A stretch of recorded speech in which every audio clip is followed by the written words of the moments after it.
Good morning, gamers! How's everybody doing today? Man, we're back! We're actually back! Oh my god, I never thought this day would come. Hold on, we need a different song. This song's better. Wow, look at this, guys. Is it time to stream already? Man, jeez. I feel like it's been 69 days since we last streamed. It's actually been over a week, and I apologize for that. I did not stream at all last week. And that is my own fault. I'm a bastard, and I'm a what are all the expletives, all the words? I'm covering. What the fuck? You see that? I'm covering my little avatar guy down there. Hi, how's everybody doing in chat today? How's it going, guys? I see a lot of people. Good to see it. I'm not gonna lie. You may notice the Minecraft OST playing in the background right now. I have been really addicted to Minecraft recently. When I'm not working on videos and being a badass, I play Minecraft. Not on our server though, don't worry. I'm not doing any more mining off camera, but man, I gotta admit, I went back and I was rewatching PewDiePie's Minecraft Let's Play. I was rewatching SMP Live, just like in my free time. Like I just had it on in the background while I was researching or editing or whatever. And man, yeah, I'm loving Minecraft right now, and I really would love to play Minecraft right now, but alas, we have Tankery Tuesdays, which is what it is right now, and so we're gonna play our tank-related games. We're gonna play Tank Mechanic Simulator. We have an ongoing series in which we play Tank Mechanic Simulator, and I've been enjoying that too. I've been having a lot of fun with that series too. So like, I also want to keep that up. We are so back. Thank you very much, Bean Man the Great. Sorry, I just hit the microphone. I apologize. Hey, chat. Fun drinking game. Remember to take a sip of water every now and then to remain happy and healthy. I saw someone as well earlier say that,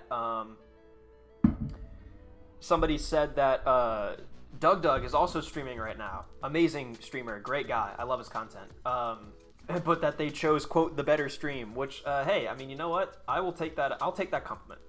Building tanks in Minecraft soon? I don't know. I'm gonna say no, because I don't know how. I don't know where, and I don't know what. We'd have to get all the different... I don't have all... On the server that we currently have been playing on stream, that my buddy started up, on that server, we don't have all the mods necessary to build the tanks with all the create mods, unfortunately, but, you know. Pudel and Romanian half-track time? Well, that's the question. We might put it to a vote if we're gonna do that, or if we're gonna do the Sherman special. Today could very well be the Sherman special. How could you? I trusted you. I know. I'm a bastard. What can I say? I'm an actual, like, I'm just like a piece of shit. Sorry. And it was better when he was just an avatar, not gonna lie. Dude, you're so right about that, though. When this got involved, it all went downhill. Oh, that's right. This is one of those tracks. Dude, honestly, Lena Rain, killing it with the newer Minecraft tracks. I like the newer Minecraft songs. All right, let's open the game. As much as we like to have a short podcast at the beginning of every stream. Mouse? We maybe could do mouse.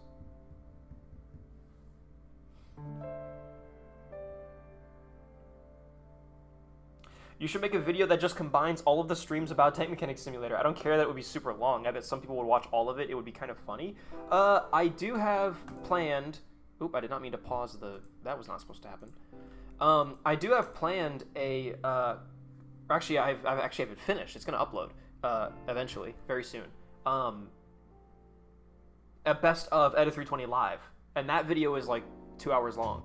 And it's a compilation of all the clips that you guys have all amassed in the lives clip channel, which is very epic. Okay, let's see. Is it going to be a black screen? Yes, it is, because I have a different game set up to record right now, but that's fine. What game do I have it set to right now? Game capture. Minecraft. Oh yeah, that's right. Minecraft must have been the last thing that we streamed. Alright, hold on.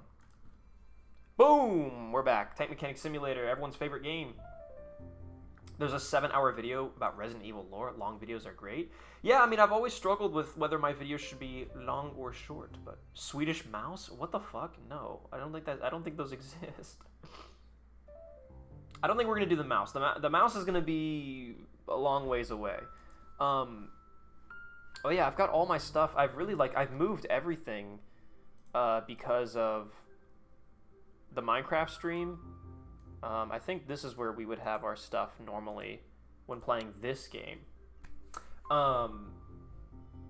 This is going to be a full segment of the Faithful IS-2 hunt. Yes.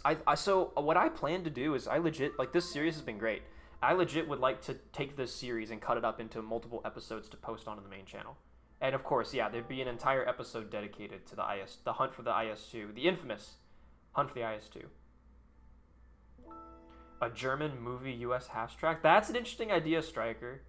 It's a very interesting idea. I don't know. I'm not going to confirm that. A French jumbo. That would be a good idea if we didn't already have the French M10.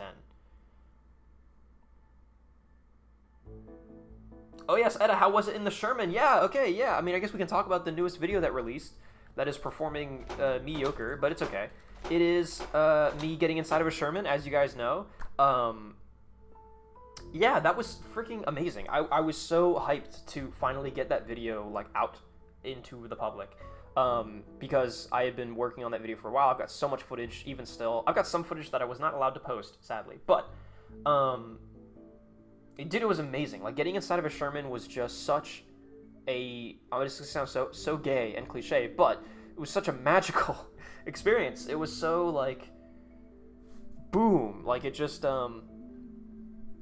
hits you. Like, you get inside of it, and it's just like I say in the video, like, you do all this book research, and you look at all the pictures, and you read about all the features of the tank, and what the things do, and this, that, the other, and you see other videos of other people getting in the tanks, like the Chieftain or whatever. But then for me to actually get inside of any particular Sherman, any random Sherman, to get inside of one and to have all those things be there, like the stuff that I learned, like all the pictures are correct, like all the things that I wanted to be there were all there, like, and it was all right where I thought it would be, and it was just such immense, like, validation. It was just so much like, holy shit, like, yeah, like, I have, all the studying has paid off. I can get inside of a Sherman tank, and I can, like, I know I can do it. I could operate a Sherman. I really could. And that was just so amazing. Not gonna lie, I thought that I would burst into tears getting into a Sherman for the first time, but I did not, unfortunately. I think my tear ducts were just dried out from, I don't know. It was so hot down there. My tears evaporated instantly. Changing from loader to gunner's position, that was fine, honestly. So actually, I'll say that in terms of, we can do a little more of a podcast here just for a second. I will say that I was surprised, because I think a lot of people will get into like 76mm Shermans. I feel like there's not many videos out there people getting into the 75s. The original, the early ones. Although mine was a 75W, so very much like a mid to late war Sherman. 75 at least.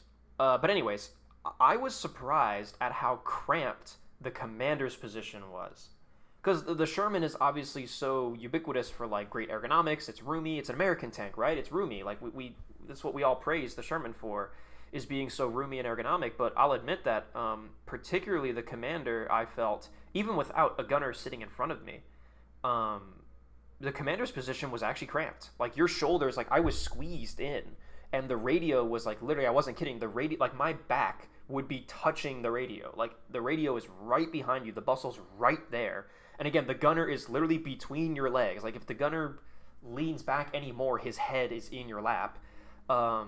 Your legs are literally on either side. I mean, you can go watch the video. Like, the gunner is right there, and then, yeah, like, surprising, I found the commander's position in particular to be surprisingly cramped, considering it's a Sherman.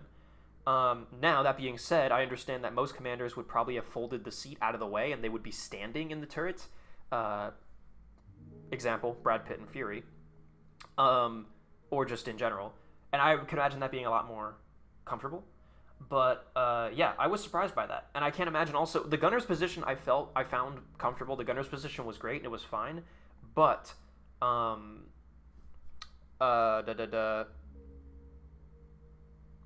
having the commander behind me, I'd imagine, would make the gunner's position a lot worse. So, gunner's position has potential to be pretty cramped, but without a commander behind you, straddling you, the gunner's position was great. Loader and the driver had it by far the best. The loader having the entire second half of the turret to himself was just incredible. Actually, we could probably, can I get inside the tanks while they're in the museum? Imagine the first 10 minutes of the Sherman video, Ed is just weeping because he's in a Sherman. Yeah, exactly. What are we doing today? Put out with Romanian half track? I didn't. So I was going to say that we might put it to a vote, but seeing in the workshop that we have the Panther and the half track out right now, so it seems to me like we're going to do that first. I guess at the end of the last stream, I had set that up. Can you describe the things you saw that you cannot record? Well, no, actually, interestingly enough, I recorded all of the things. But it's specific footage that I would not be allowed to share. Like I have footage on my camera that the Armor and Cavalry collection does not want me to share. That's basically what that looks like. Let's get inside. Yeah, let's get inside the commander's position. So, yeah, this honestly, we're not even really on the commander's seat. This is yeah, this is the seat that was on the side. This is like his. Wow, the frames are terrible. I think just because we're in the museum, but holy shit, this is awful. My God. Get me out of here. Jesus Christ, that was awful. Can we go find a Sherman that's in the tank manager, the tank warehouse? The second one? No. Where's all of our Shermans? No. First one? Yeah. What would be the closest one to what I got into? I guess an M4 mid-production. That would probably be the closest to what we were, well, what I got into. Eda has recordings that will lead to the arrest of Hillary Clinton. No, but I have recordings that I reckon the Armor and Cavalry. There is an entire tank. What's stopping you from sharing? Sharing is caring. Yeah, so I'll admit. So, okay, one thing I can talk about is also during my time, the day that I was filming, one of the tanks that I got inside was, there was a Bradley there. And the Bradley, I thought would be okay. Like, they were like, hey, like, the Bradley is here and you can get inside of it and it should be fine. I thought it would honestly be chill because when the collection opens its doors, they have a Bradley and an Abrams that you are allowed to get inside. Like, it's open to the public. Like, there's like a long line and they'll let you get inside of it for like 5 seconds or whatever. So I thought it would be cool to record the Bradley. But after I recorded all that, and then after running the video by the curator of the collection, he was like, actually, because that Bradley doesn't belong to us, it belongs to like, an army regiment or whatever, because that Bradley doesn't belong to us, and they don't know, like they loan us the Bradley and then we deal with it and then we give it back to them. He's like, what I'm worried about is you recording yourself, getting in there, touching all the things and like having a whale of a time, and then the people who own that Bradley seeing that footage and being like, oh wow, that's how our tanks are being treated. Like when we donate our tanks to the Cavalry collection for these open houses, that's what's happening. They're just letting anyone get in there and touch everything and be all like, and he was also like, I'd also have to file a shit ton of paperwork to like actually get permission from them to get because now we have to ask them if it's okay if the video goes on their hassle or on their side, if that's going to be a big hassle.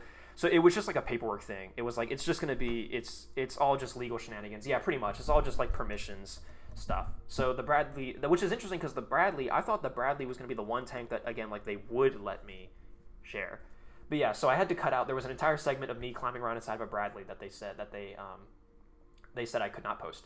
Did you look at the HSTVL in the museum? I saw it in the background. No. So I didn't notice that until I was editing the video, and then especially once the video posted, and of course everyone was freaking out in the live chat and then also in the comments of like, oh my god, HSTVL, like holy shit. And yeah, like you might think like, oh, did he cut out a segment? No, I never recorded one because I didn't notice it. Like I wasn't looking for it. I didn't even see it on the day. I didn't even know it was there. I legit like just modern tanks are just so, I care so little about modern tanks that I just legit didn't even notice a fucking HSTVL. So sorry, Spookston, but I don't even have footage of that vehicle. I didn't even get footage of it. It was just behind the Matilda and it was just there. So I didn't, that's my bad. But I'll say there was one specific vehicle in the collection that I was allowed to get inside that, I genuinely, like, I seriously don't think I was allowed. Like, I don't know how much of this I can say, but I'm just gonna go for it because I'm not gonna name names, or I'm not gonna use any proper nouns here. But obviously the whole way that this started was that like there were some volunteers who were fans of the channel, and they were just like, oh hey, like come in a little bit early on the second day, and we'll just let you get inside of some tanks, and it's no problem, it's fine. We get inside them all the time to like make sure they're nice or whatever. Like it should be fine. So, but of course they were like, as long as you disclaim that normal people are not allowed to get inside these tanks. So, they let me, the first tank I ever got inside, and it is indeed the first tank I've ever been inside ever in my entire life, was this tank.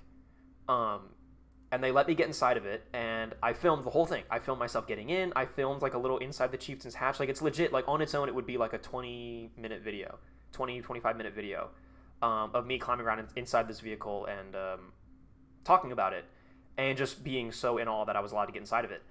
And then afterwards, it was kind of told to me like, hey, we probably shouldn't have let you do that, and there are some people that are like, you know, higher up in the chain of command that probably would not be very happy with footage of that getting out there.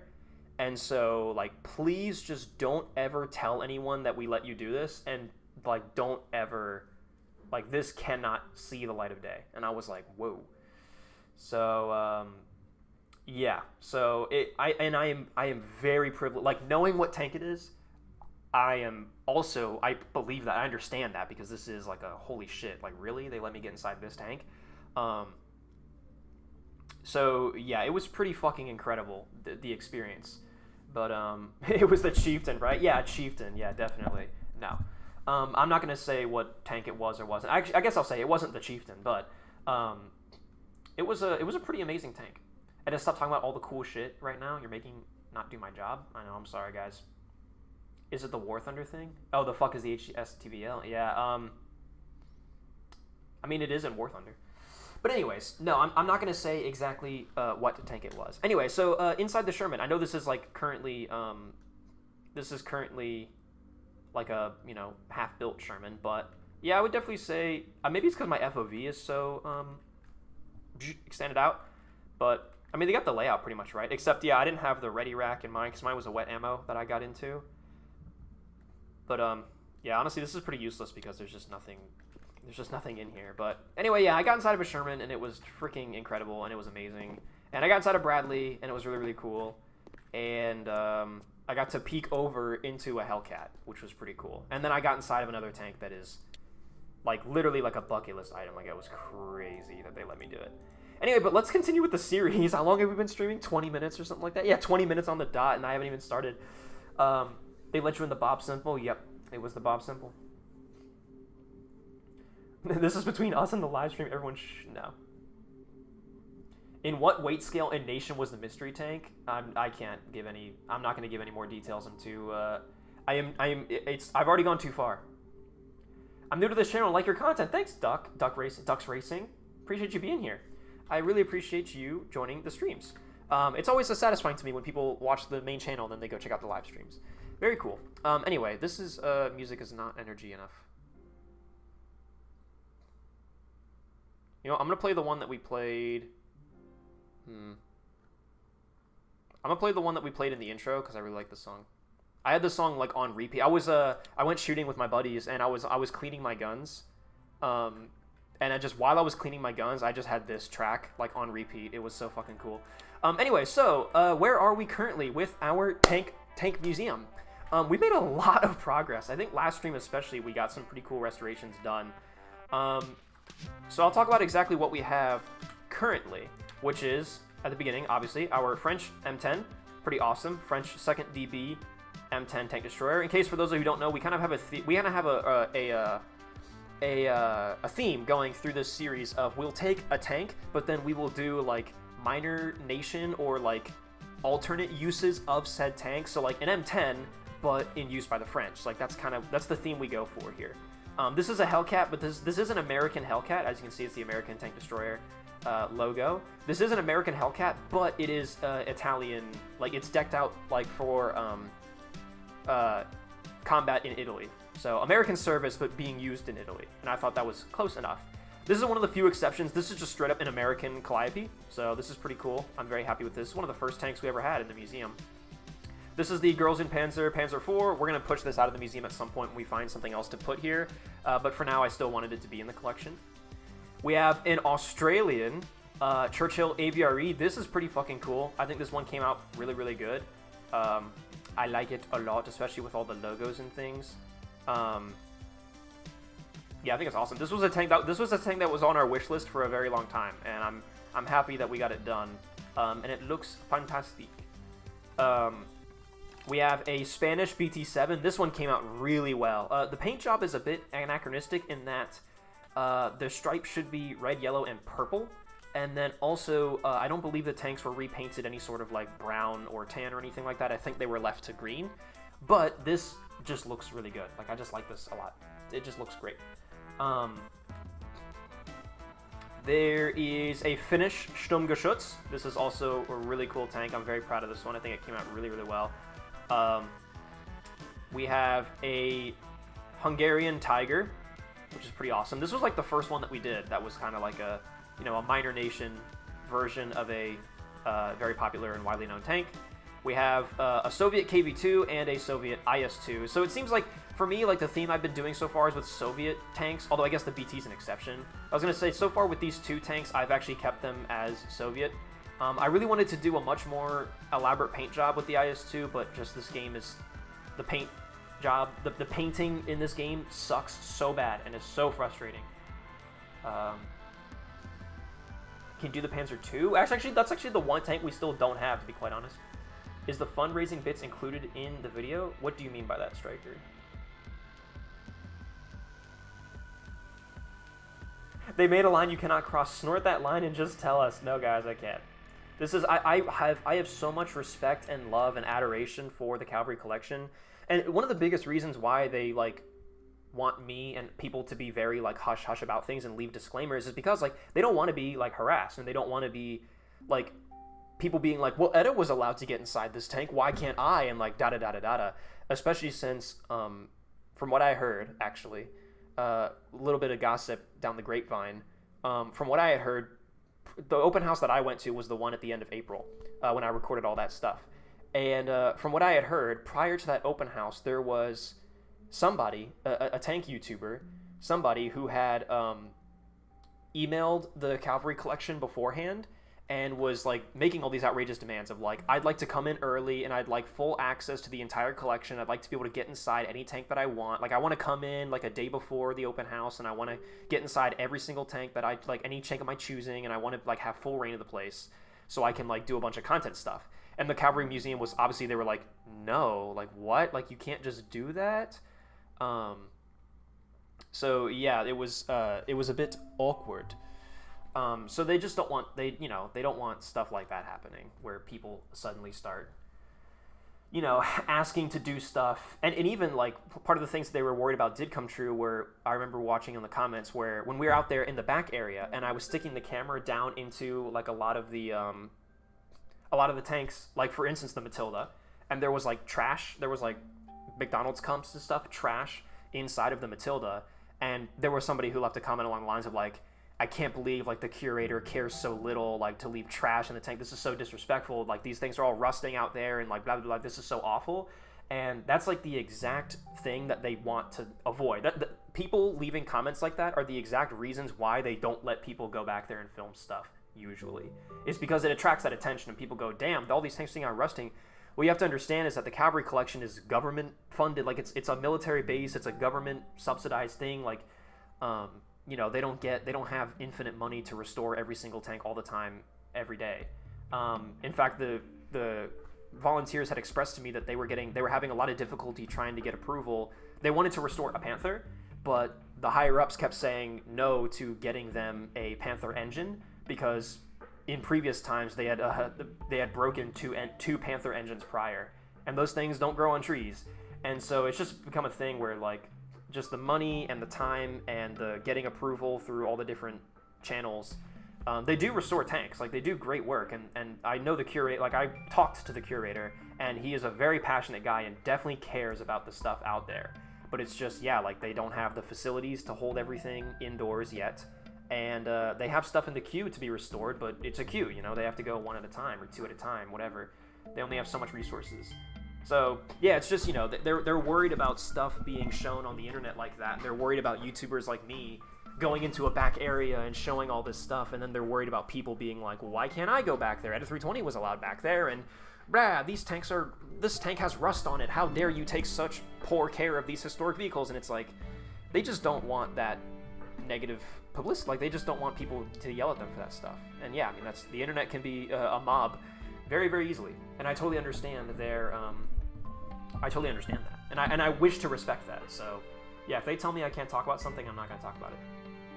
But yeah, please, massive respect to the Armor and Cavalry collection. And yeah, guys, if you ever go there, please do not bug the staff about getting inside tanks or going into special areas and doing all this, that, the other, because the more you guys annoy them about stuff like that, the more it makes them not want to do collaborations with people like me in the future.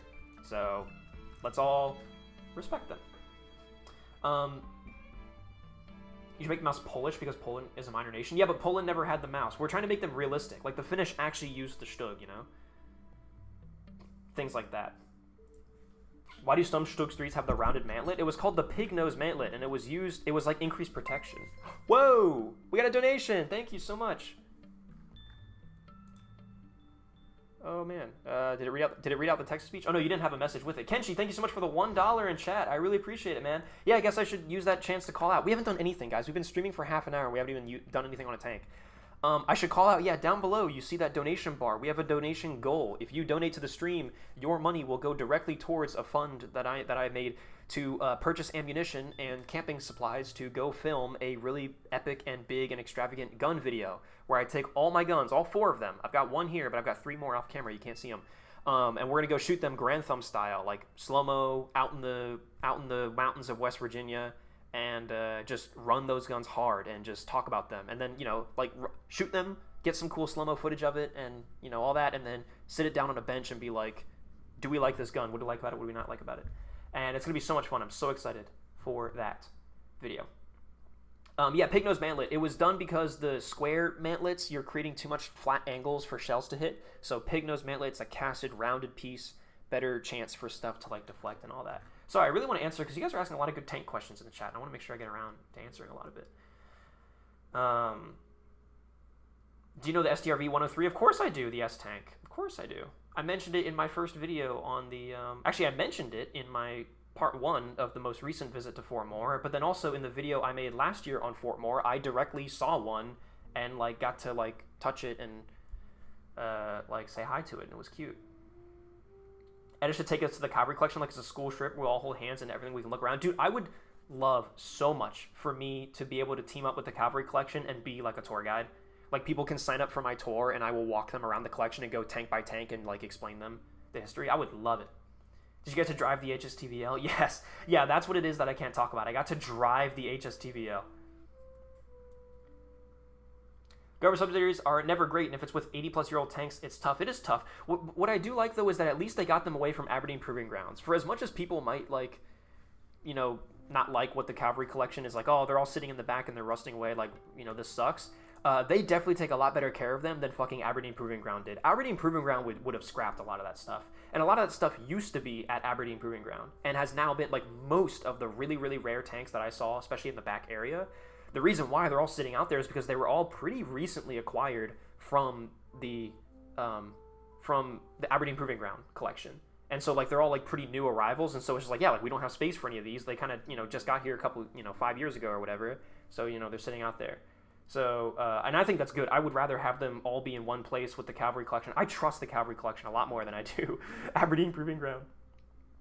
What guns do you have? I have the Leonfield No. 4 Mark I. I have a SKS, 1976 Yugoslavian Serbian Zastava SKS. I have a Winchester 1897 shotgun, trench model. Actually, well, it's the Riot configuration with the shortened, the 20-inch barrel. And then I have a pistol that I want to reveal later. It's a bit of a surprise. Show us the other guns? Maybe at the end of stream. Another gun ASMR segment at end of stream? Maybe. Did you always have a bayonet on the nose of the rifle? Not always. I added it a while ago. It probably wouldn't show up in any of the videos, but... Okay, guys, we need to freaking restore this damn tank. So, let's... Step 1. We're gonna restore this Panther. We're gonna make Pudel. I think let's do it. Let's make Pudel. So, tank status, let's do tank analysis, and let's do buy missing parts. Rusted. Bam. Oh, dude, I was just gonna say, actually, that maybe we should, and we had talked about this, too, before, maybe we should have a stream where we just, like, it's just a podcast. Although, I guess that's what the Minecraft streams are, right? Or I guess that's what this is, too, is we just... shoot the shit and mindlessly play a game of some kind. But speaking of podcasts, I may or may not have it on decent authority that the Getting Sidetracked podcast might be making a comeback. I am not very good with like keeping my mouth shut about things and like blowing my load a bit too early, especially when it comes to announcing things that I'm really excited about. But I was talking with Nomad Prod quite recently, and he's getting back into the YouTube game in a small way. He's like gonna test the waters and see how he feels about it. And if Nomad Prod gets back into the YouTube game, man, the Getting Sidetracked podcast is definitely on the table once again. So I will keep you guys updated as that goes, but if it happens, I would be so freaking excited. Paul, if you're watching, or if you see this somehow, I really, really want to do the podcast again, because it was just so much fun. But and the reason it ended the first time was like just because of time. Like Paul and Felix and all them, like we just couldn't get the time to film it. I mean, honestly, I could, but mostly Paul, and then eventually Felix, because they got jobs and they got busy. And we used to film the podcast every Thursday, and for them it was just like, that's just not a good day anymore, and we were just kind of too lazy to find like a different day that worked better. But anyways, we're gonna try to work all that stuff out again, because yeah, man, I'm excited. Have you seen the M4A1 with flamethrower and duckbill tracks? Yeah, that was in the Fort Moore Cavalry Collection. We'll get stuck on the Sherman section for an hour or two. Yeah, probably 3, maybe 4. What is your favorite camo pattern for World War II tanks? Honestly, I do like a lot of the German late war, like when they're incorporating red primer into the camo. Like when it's just like red primer and Dunkelgrab or whatever. Grab, I don't know how you pronounce it. When it's just like dark yellow and red primer, those color schemes are pretty cool. I like those. I think they look really nice. Also, for America, I will say that like the Fury color scheme, like dark green and black, looks really cool. I like that camo as well. Ooh, wait, I can restore this. I think I saw somebody ask me when Eta diss Cold War tanks. Yeah, man, I don't give a shit about Cold War or modern era vehicles. That's not true. I do care about them, but for me, they are not nearly as interesting. And I'll get around to it eventually. But it's going to take a long time. I've got so much more to learn about World War II. Oh, wait, what am I doing? Chat, we have to take the turret off, and... Man, I'm out of practice. Jesus. Module 1, right? Yeah. Wow, how foolish of me. I am way out of practice. There we go. On to stand 1. Yeah, HL230. Beautiful. Let's get this going here. The rust removal. Look at this. Oof, beautiful. Yeah, this is a pretty detailed interior. I like this one. This one is looking good so far. Yeah, it seems like the KV2 is by far the worst interior that we did. Like the KV2 interior was just like, it was like just nothing there. It was just empty. Which I guess is fair. I guess like I guess it is difficult to get.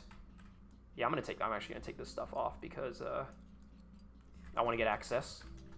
Just as you would have to if you were to remove the transmission on the Panther.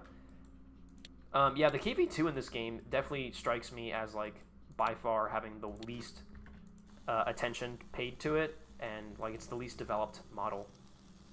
Very bare bones.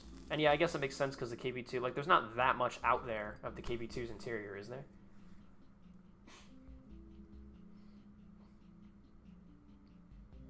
I know this stream is about tanks, but here's a fun fact about the B-2 Spirit. More people have been in space than flown the B-2. That's actually pretty crazy.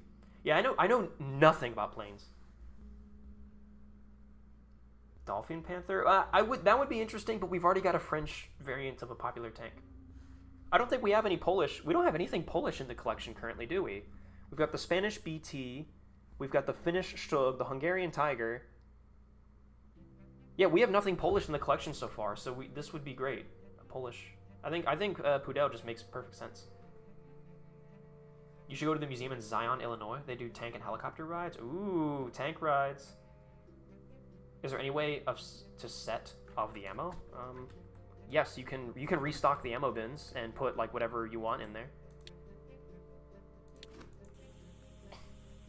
Pre-World War II tanks, my beloved. Yes, Atlas, you and I are on the same fucking wavelength. Yeah, that's been. I mean, I've been very open about it. That yeah, my favorite era of the tank is the interwar, like that 1935 to 1941 time period.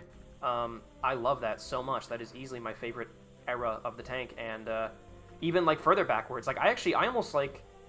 There's a big part of me that really wants to get to know World War I tanks as well, because there's just not a lot of people out there that talk about World War I tanks. And I feel like there's just not a lot of information out there on them right now.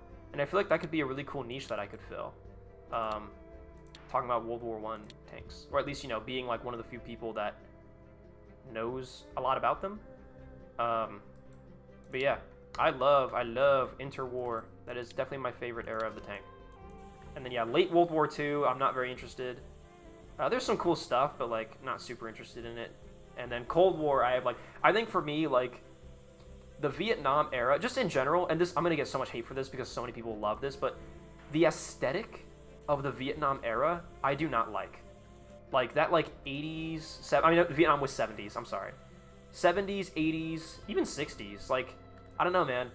Like the fucking NATO core type shit.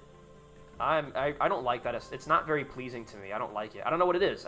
Some people, like, some aesthetics are like, I can't explain it. It's just a vibe. To me, it's the opposite. I can't explain it. It's just not a vibe.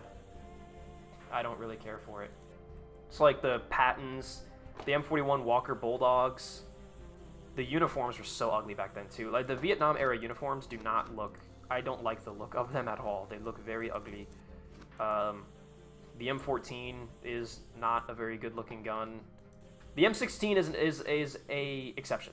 The M16 is obviously smexy as hell. Like the M16A1, the triangle handguard.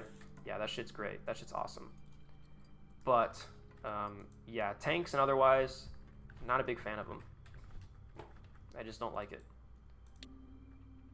So the chances of me, like, covering that era of tanks on the channel is, I would say, slim to none within the next 5 years. Hey, thank you for the donation. Hi Eta, you make cool videos. Do you have some money? So I have to watch the OBS audio level so I can see when the TTS is read out. Thank you very much, Vigonen, I don't know how to pronounce that, for the 100 Swedish crowns. Hi Eta, you make cool videos, have some money. Thank you so much. Thank you, I really appreciate that. Your money is going directly back towards filming epic videos for you guys. So thank you, I really appreciate that. 100 Swedish crowns. I don't know what that translates to in American, in burgers per eagle, but man, what the fuck? Minecraft, what the hell? There we go. Sorry guys, the Minecraft OST just got really freaky for no reason. Thank you so much for that donation, I really appreciate it.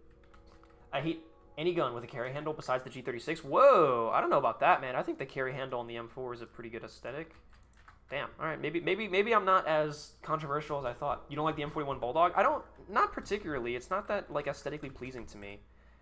It almost has like the pencil thin barrel to me is just not, I don't know, it looks too small. It just, the barrel on it just looks too dinky for what it should be. And also just it having a 75 is a very interesting choice. I'm not sure why they did that. I'd love to know more about it, about why they did that. So that's the thing with me is that, like, when it comes to, why can't I take out the radiator? What's wrong? Do I have to take this off too? What the fuck? Why can't I take out the radiator? I have to take this out. Oh, that's not done. Hold on, I need to finish sandblasting that, I think. Did that work? Yes, that worked. Cool. We're gonna have to remember that when we we're gonna have to remember that too when we red prime it as well. Why is it ugly? Yeah, I don't think I think the barrel used 75, it used to 76. Yeah. Okay, did it use a 75 or a 76? I have no idea. Hey, not gonna lie, since Postscriptum got an update with 40 plus tanks, you know what that means? Hetzer time! Yes, I'm going to play tomorrow with some buddies, and then I was actually thinking about streaming on Thursday. We would stream the new Postscriptum update, because yeah, there's so much cool stuff that they have added that I really want to try out. Woo! Sorry, Chad, it wouldn't be an Eta320 stream if I didn't blow my nose at least once. Eta, what is better, A regular Pershing or a Panther? At what? What do you mean? I don't know, because, like, I feel somewhat confident that I can speak on the Panther, but honestly, the Pershing, I don't know. I don't know that much about the Pershing. Like, again, like, you're talking about, you know, I mean, the Pershing is end of World War II. I would be inclined to say a Pershing. I mean, okay, I'd be inclined to say a Pershing for two reasons. Number one, Pershing has a bigger gun, the 90.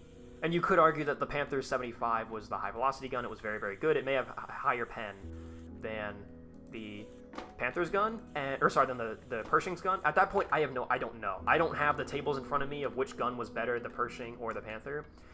I'd be inclined to say the Pershing because I think the Pershing was... I don't know, actually. It was not... I was going to say it was more ergonomic, but it may not have been. Both tanks were not incredibly ergonomic. I guess I'll say Pershing because in real life, we have video evidence of a Pershing winning a duel against a Panther. But then again, it was the end of the war. God knows what skill level the crew was. But look, I like the Panther and all, but I just, for whatever reason, and this might be like War Thunder brain talking, but for whatever reason, I can't see a Panther, like, penning a Pershing. But I could be totally wrong on that. I could be like a freaking idiot. I heard you didn't like the Y5 Firefly Sherman. No, I didn't. I've been shown, for some reason, within the past 2 or 3 days, people have really wanted to show me tanks from World of Tanks Blitz. And pretty much every single one that I've been shown, I have not liked. They're all very ugly. And I get, like, not even totally moving outside of, like, historical accuracy, because it's World of Tank Blitz. I get that at that point they threw away historical accuracy long ago. That's fine and all, but I just genuinely, I do not like the new designs that they have, and I don't like what they did with the tanks. Like, the paint jobs are ugly, and so far I have not been a fan of anything that people have shown me from World of Tanks Blitz. And I have my babies. Bryson, I'm not ready for that commitment, buddy. You got to take me out to dinner first, at the very least. Do you have any model tanks? I have a Kobe M4A3 Sherman. Yeah, I've got an entire Kobe collection right behind me. Go check out, on my main channel, go check out the 30K sub special room tour. I give you a tour of my entire collection, an entire shelf behind me, and then a Panzer III model that I'm currently working on. Oh yeah, I had mentioned, like, potentially showing it on stream last stream, but yeah, I've got a model Panzer III that I'm currently working on. I'm currently building. It is painted. I just need to paint all the stowages, like all the bags and barrels and ammo cans and all stuff and jerry cans that's going to go around it, and then I need to put decals on it, and then I need to weather it. It's my first model kit I've ever done. I'm very excited to complete it. Don't like Vietnam camo? No, I don't. Not really. I'm not a big fan of, like, the jungle aesthetic in general. Like, I hate the heat.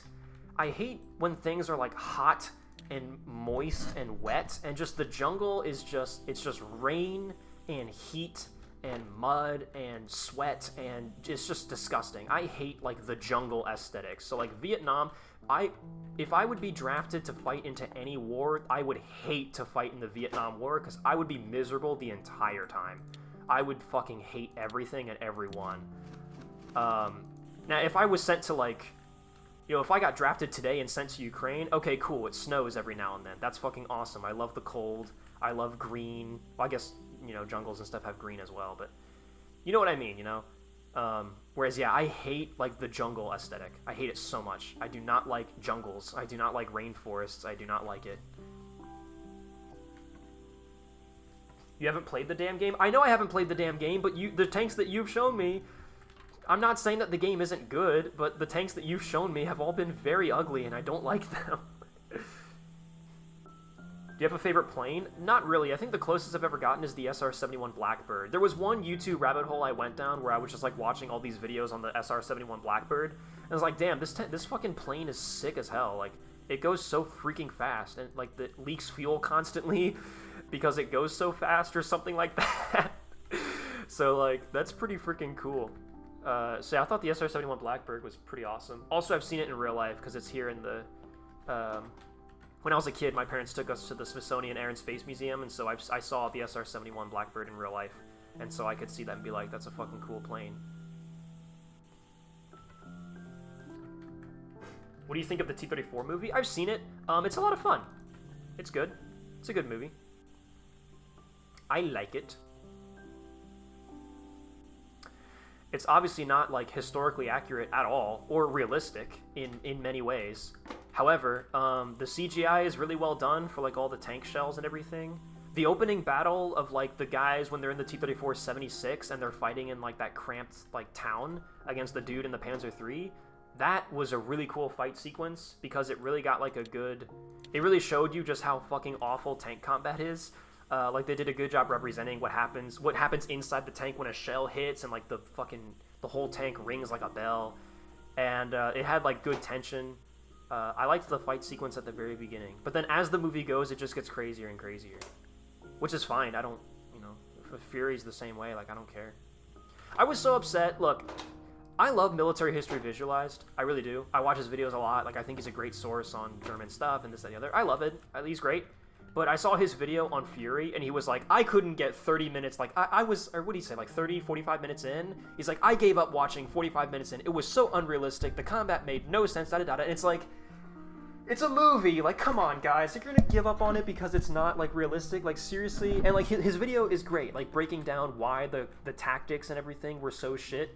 Like, it's great. And he's right. Like, obviously, he's correct. But I just don't get how people let it ruin the movie for them. Like, I don't know. Everyone has different standards. For some people, it really is like, if I can't wrap my head around it, then, or like if it doesn't make logical, realistic sense to me, then like I can't suspend that disbelief, and I'm taken out of the moment. It's not immersive. It's not engaging to me. I don't. The stakes are not there. The tension's not there. It fails for me.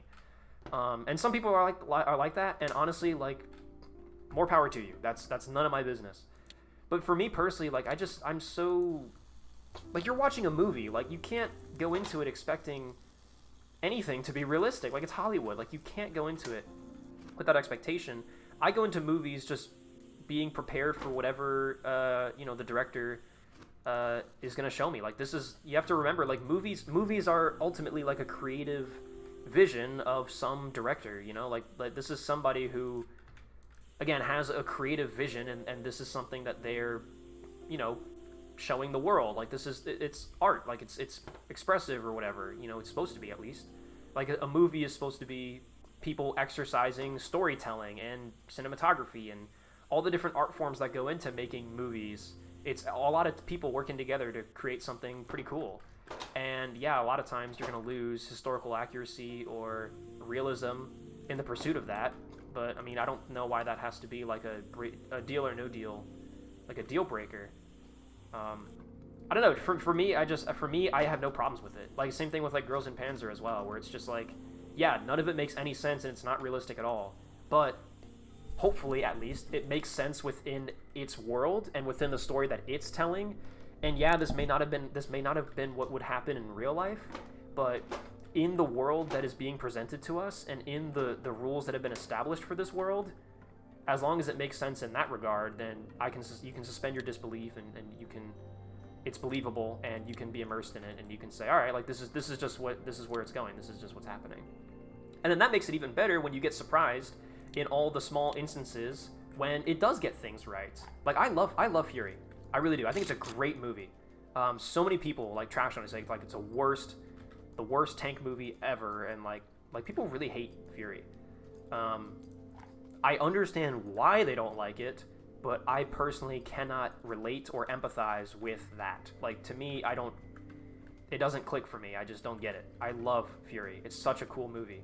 Such an amazing tank movie. The fact that they got an original Tiger and original Sherman tanks maneuvering together on a field and recorded it and put it in the movie. That's fucking awesome. Like, isn't that amazing?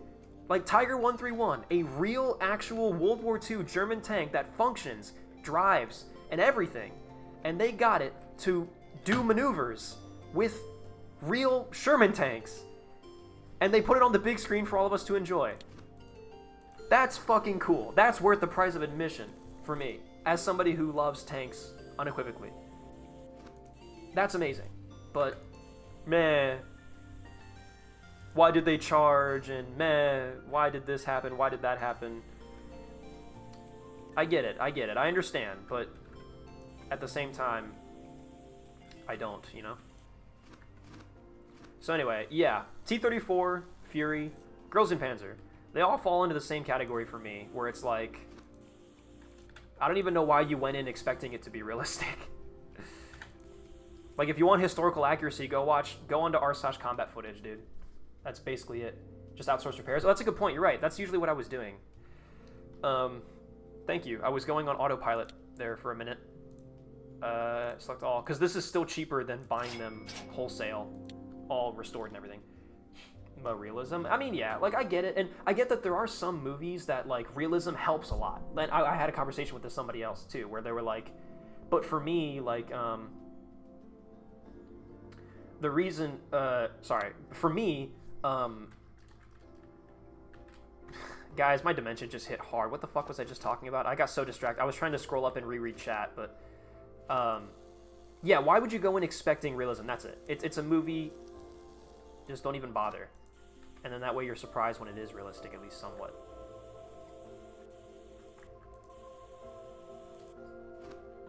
What's the plan with the Panther? We're gonna do Pudel. We're gonna do the Polish Pudel Panther. Yapper 320. I know! That's my job! That's what I do! That's literally, like, why else are you here? Also, I'm gonna take this off, actually, and see if the gears and stuff inside here need to be painted and stuff. Yeah, they do, see? Yeah, we need to, yep. Now, to be fair, actually, I am getting through to it pretty well, but it's not quite enough.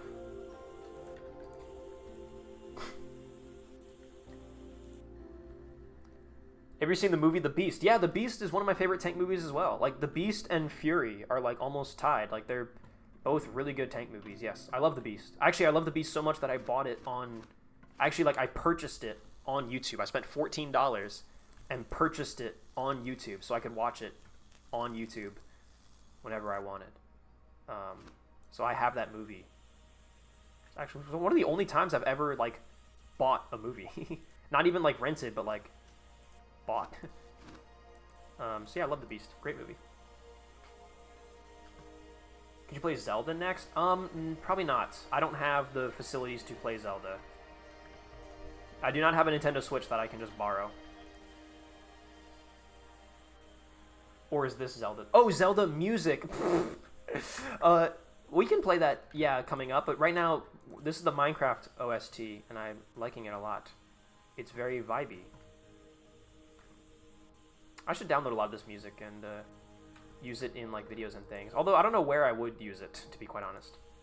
But, you go now, have a great day. Thanks for coming out, Ducks Racing. Appreciate it, buddy. Glad you're enjoying the stream. Or glad you enjoyed it enough that... I was going to say glad you enjoyed it enough that you want to leave, but I understand that you have to leave because you are literally... You have to go. But it's still funny to be like, hey, I'm glad that you enjoy the stream so much that you don't want to be here. That is funny.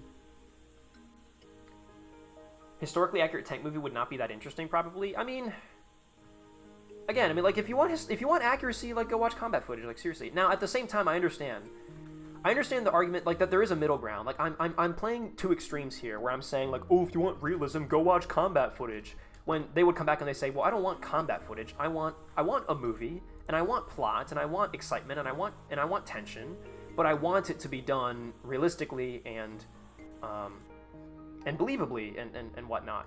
And that can be done. Actually, and Military History Visualized, again, in his own video, like, outlines in a lot of ways of how Fury can still, in the scene he describes, Fury could have very well maintained tension and build up and all these things in this scene while still being, like, historically accurate to tactics, and not having dumb tactics.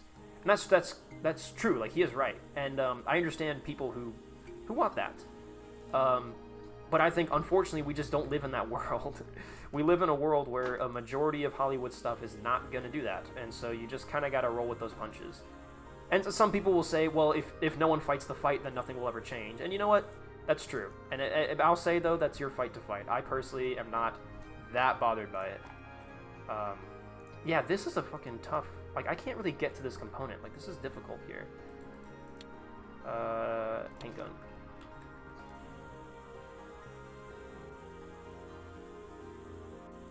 Did I get it there? No, see? I'm going to take this out and outsource the repairs for it, because, yeah. It's been $3 on that. That's hilarious. Can you play SnowRunner soon? Maybe. I'll talk to Big Fish about it, but I can't make any promises.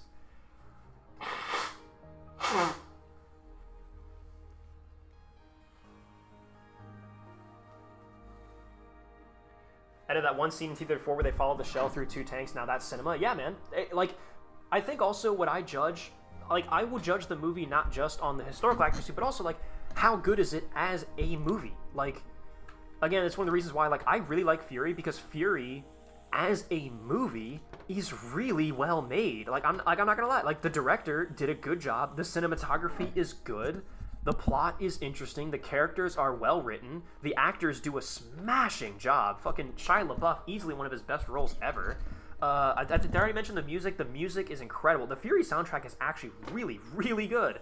The stunts are great. The use of practical effects is refreshing. I mean, again, they got real Tiger 131 and Shermans on. There is CG. Specifically, I can really call for me one CG scene that stands out is during the Tiger duel when there's the overhead shot of the Sherman putting a round into the Tiger's back. That was very obviously CG. I could pick that out pretty easily. But, as a movie, Fury is really well made. It's a good movie. It's not a nonsensical plot. It's a good movie. And T-34 is the same. T-34 is a well-made movie. Yeah, those special effects are freaking amazing. They're very well done. The script is adequate. It is not... I think compared to a lot of the crap that's put out nowadays, cough cough Disney Star Wars, the plot is cohesive and makes sense. It doesn't contradict itself a million times. And nowadays, that's all you can ask for out of a movie. So, I mean, yeah, is it realistic? Is it accurate? No. But is it a competently made film? Yes. And to me, that makes it a good movie. In its most literal definition. So yeah, I love Fury. It's a good movie. Just like how Battlefield 1 is a really good video game, even though it's not historically accurate. Is it the best World War I game ever? That's a subjective thing. I can't claim that. But I personally love Battlefield 1. I think it's one of the best historical shooters ever made, because it's a very competently well-made video game that gets all the things right while still being interesting and fun. So yeah, I think people often forget about that. What's your opinion on White Tiger? I saw that movie too. I liked that movie because it was really artsy. The movie is obviously the whole movie is Moby Dick. That's the whole point. But I liked it for that reason. I liked the fact that it kind of didn't make any sense. It was very subjective. It was very up to interpretation. And I think that's a very bold thing to do, to make a tank movie that is very artsy and interpretive and da-da-da-da. And I liked that a lot. I'm glad that we as tank enthusiasts have a movie like that. So I thought it was good. I'd have to rewatch it though. It's been so long since I watched it. Ever watched Band of Brothers? Yes, I love it. It's amazing. It's one of my favorite TV shows. Opinion on the Mark IV Butte Panzer? I'm not sure what that is. You mean the World War I tanks? Do you watch the 7th Company trilogy and Four Tankers Dog? I haven't seen either. There's Gogino in the Discord has been begging me to watch Four Tankers and a Dog, and to be honest, I owe it to him because I told him that I would watch it if he watched Girls in Panzer, and he did watch Girls in Panzer, so I legit owe it to him. And this is just another one of the reasons why I am just a piece of shit, and I am not to be trusted because I've just been too lazy. I just haven't found the time to watch Four Tankers and a Dog, but it seems like a good TV show. I have no reason to doubt it's not a good TV show. I have just not gotten around to watching it yet, which is completely my fault. I saw somebody had put some question. Well, yeah, someone had just. I feel like this question gets asked at least once per stream. Thoughts on Laser Pig? Overly critical or real? I will say overly critical, and I'll leave it at that. Nothing against the guy, but yeah, I would say overly critical. Of those two options, overly critical.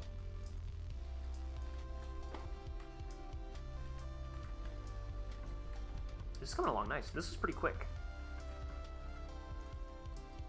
We're pretty much done, honestly. Just gotta put the tracks on it. Oh, and the engine. Oh, that's actually... I have been neglecting the engine this entire time, but that's usually because the engine is pretty easy. unless we're talking about the later Soviet tanks, like the IS-2, that model. Dude, the IS-2 is still such a beautiful, like, what a treat of a tank to build. Like, the IS-2 was just done so well.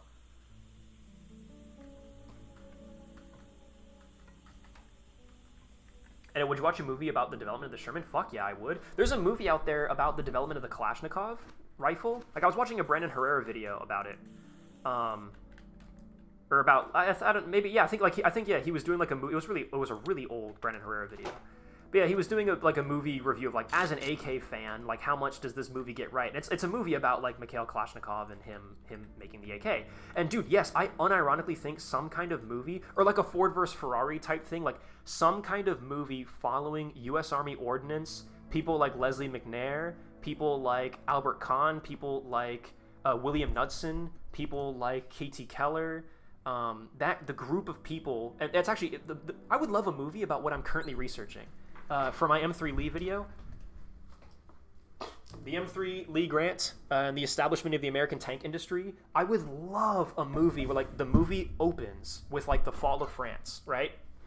And then you cut into, like, you know, General Christmas and all these people in, like, U.S. Army ordnance, like, you cut to them being like, holy shit, France just fell.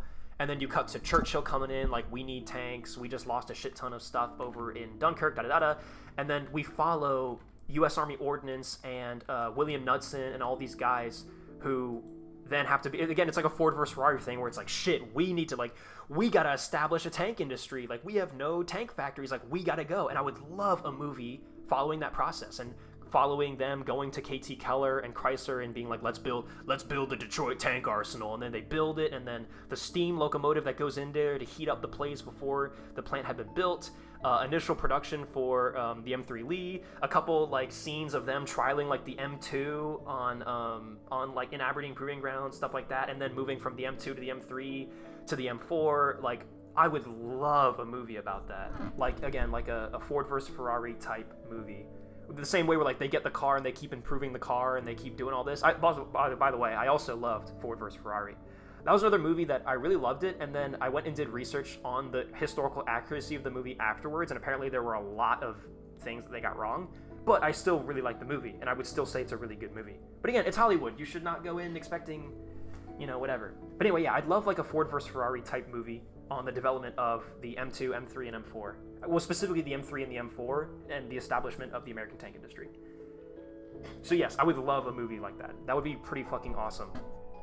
Because that's, like, by far the era, that's, like, the stuff that I love the most about when it comes to, like, studying tanks and tank history and all that. Can I? No. Assemble mode, bitch. No! What the fuck? Assembly mode. I want to put the tracks on. There we go.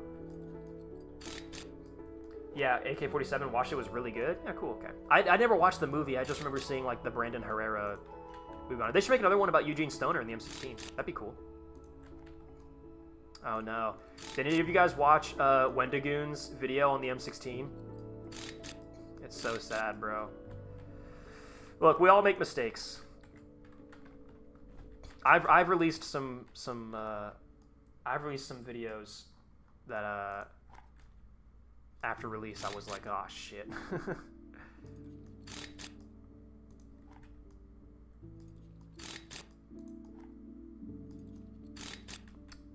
Side skirts. I almost don't want to put side skirts on this.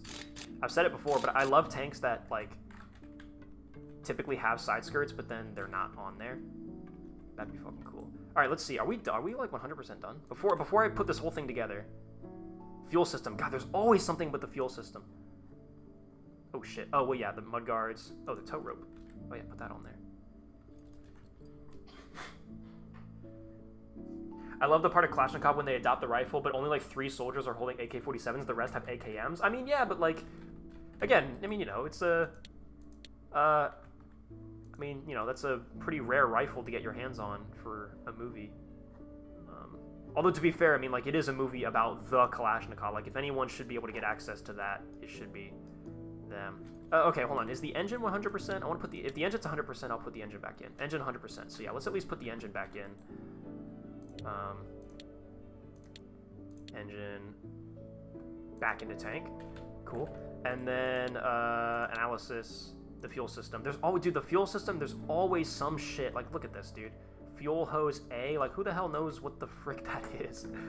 And then, what? Fuel hose. Fuel tank. Oh, I forgot to put in a whole fuel tank. Oh, shit. Oh, it's got like a Sherman-style fuel tank. That's pretty cool, actually. That is very neat. I didn't know that about Panther, actually. Hull interior. What did I miss? Gas mask container. Oh, shit. Oh, yeah, that's important. M3 Lee versus Submarine. Did you watch Lancia versus Audi? No, I did not watch that. I'm sorry. Face reveal when? Probably at 1 million subs. My mistakes haven't killed people, though. Well, I do not believe that the government... Like, I believe Wendigoon's thesis... Alright, well, actually, here's what I should say. I should be blatantly honest about this. I saw Wendigoon's video on the M16, and I was like... Oh, cool. Like, yeah. And this is the story we've all heard 1 million times. U.S. Army sabotaged the M16. Like, we all... This is, like... At this point, it's, like, basically common fact, right? Like, we all know this to be true. So I was like, okay, cool. Like, Wendigoon made a video about this. I watched it. I came out of it. And to be honest, I was like, yep, he pretty much said everything that, like, I had heard before. Like, he pretty much said everything that I knew. He went into some detail about, like, the powders and stuff and the ammo and all that. Like, I didn't know, like, all the specifics of that. But, you know, at the end of the day, I was like, okay, like, yeah, you know, this is pretty much what I know. But then, about, what, 2 weeks ago? Also, hey, look, we finished the Panther, by the way. Look at this. Oh, paint. We need to paint something. Yeah, paint. Wait, what is missing? Oh, shit. What is missing paint? Oh, no, wait. 98.9%. What's missing paint? Oh, fuck. Oh, no. Dude, something is, like, not 100% painted. Oh, shit. And we can't just, like, look it up what it is. Oh, fuck. Chat, we're so fucked.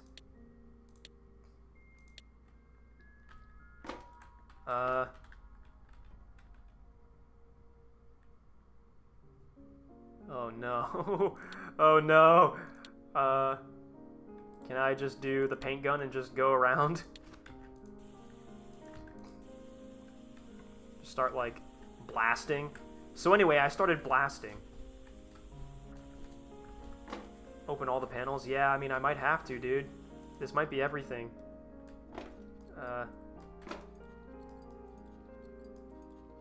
Hull exterior condition, 90.2. Paint. Wait, so hull exterior. So, it's the hull exterior that needs painting. So, is it just the hull? Hull exterior condition. Wait, is there like a hole in it somewhere that I don't know about?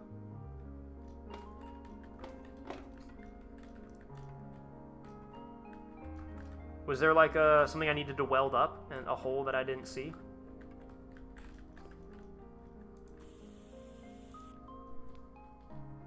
Hull exterior condition. You guys see that, right? 90.2%. Look for something that has red? Yeah. But I can't... Can I do... Well, no, if I do, like, the X-ray thing, it's gonna be... Yeah, I can't really see... That's all interior, because those are all the torsion bars.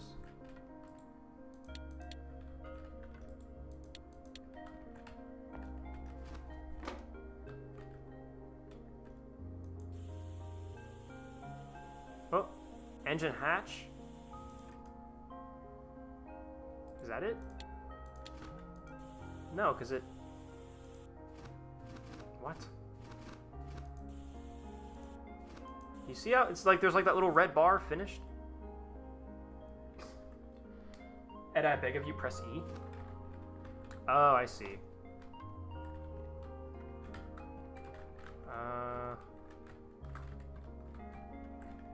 With my engineer's eye. Take off the armor plates. Clear, like there's something here. There must be like a hole or something in it. These are all like the bolts. And the bolts are not there. Like, that's not what we're worried about.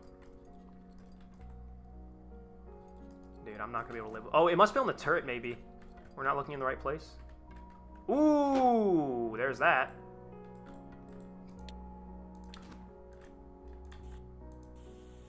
Ah, there we go. Okay, now let's put it back together. That may have been it. I think that was it. I think it was on the turret. Assembly mode. Put it back together.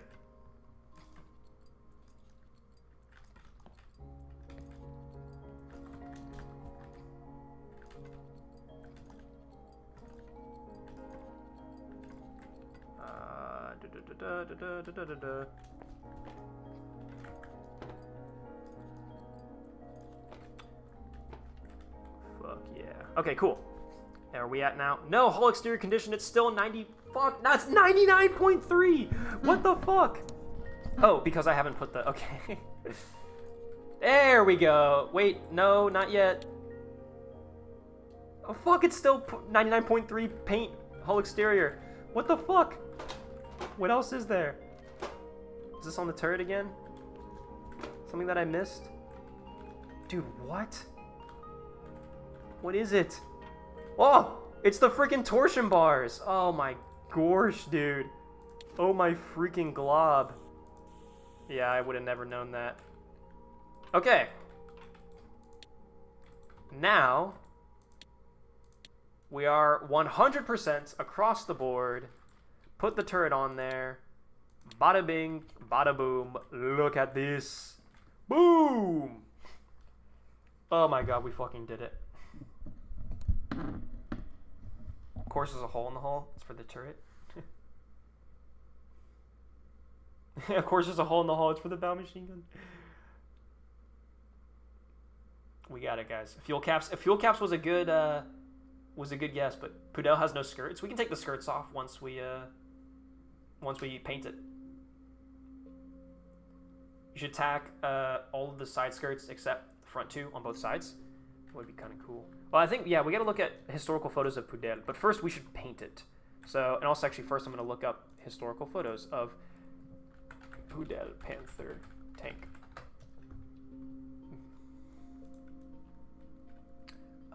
Okay, cool. I think this is a good, that's a good photo. Yeah, so yeah, it didn't have skirts at all.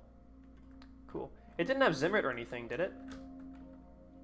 The real historical Pudel.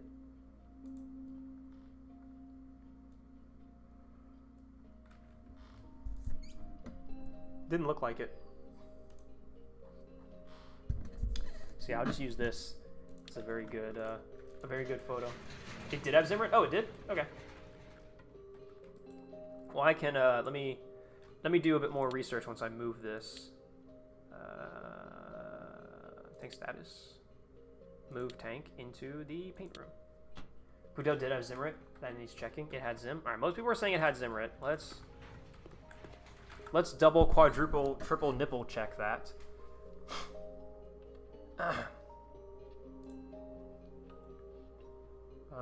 There it is, but that's not a good enough view.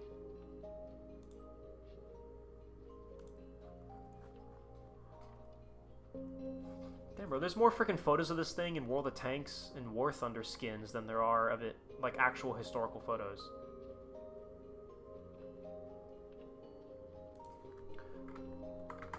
Polish Pudel Panther tank. There's, let's open this up. See if this has multiple photos. Yes, I understand. God, I freaking... God damn it. Okay.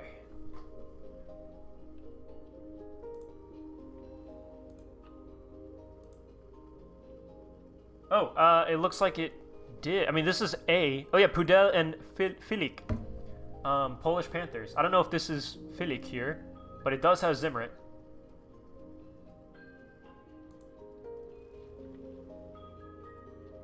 I think this one also does.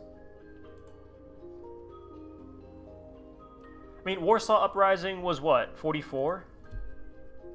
That probably would be about the time it would have had Zimrit.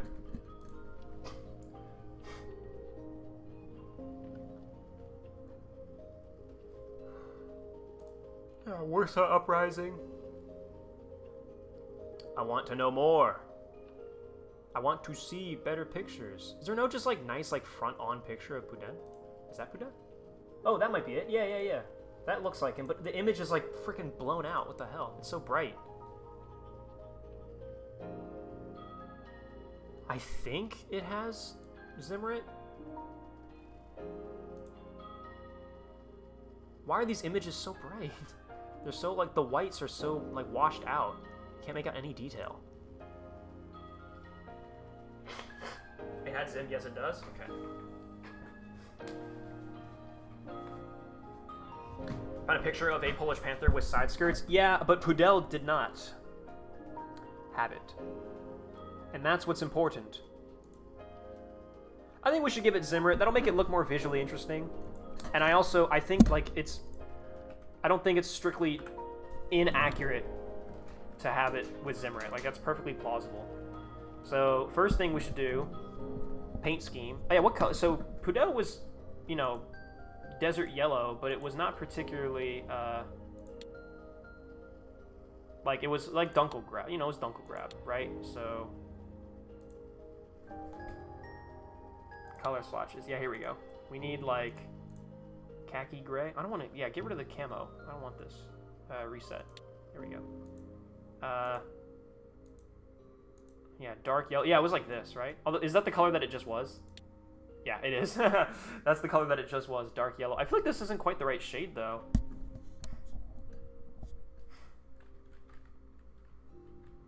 Upgrade Pudel with side skirts? Nah, man, I want it to be... We can take the side skirts off. It'll be fine. It'll be realistic.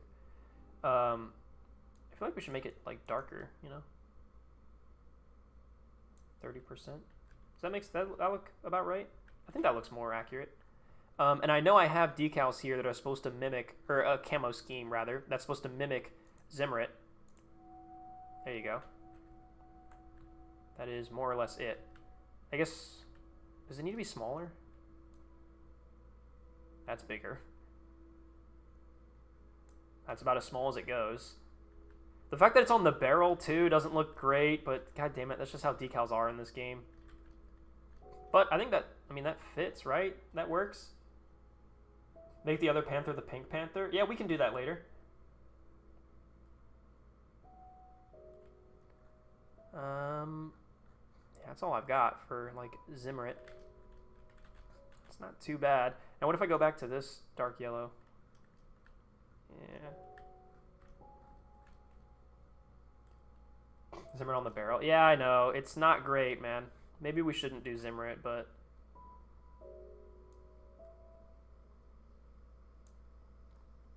Keep this up to like 35, maybe? Let's try it with Zimmerit. Let's build it out with Zimmerit, and then we'll look at it again. So, Pudel... Oh, why did I close out my tabs on Pudel, by the way? That's very silly of me. Pudel. Pudel, Polish Panther, Pudel tank. And this one I'm just going to use like a generic, yeah, like this is like a model kit image that I'm going to use this. Just so I make sure I get the decals correct. All my Polish decals are like down here.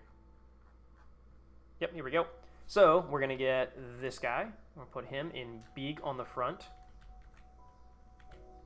And yeah, this was massive. This is a huge logo. I don't like that. This thing, obviously, iconic. It was like right here. Pudel was on the mudguard, if I'm not mistaken. Yeah, it was on this. Oh, but you can't freaking put the decal on the mudguards? What the hell? Fine, we have to put it here. I can't put it on the freaking mudguards because this game sucks so much ass. Sorry, this game is good, but it's just so much could be changed. They could really they could make this game so much better if they just actually gave more than half a shit about it. I'm actually make this a bit smaller, I think.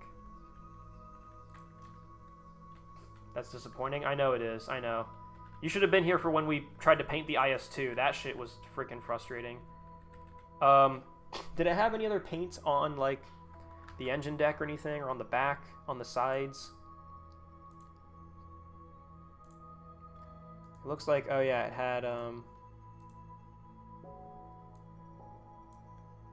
had these two. It had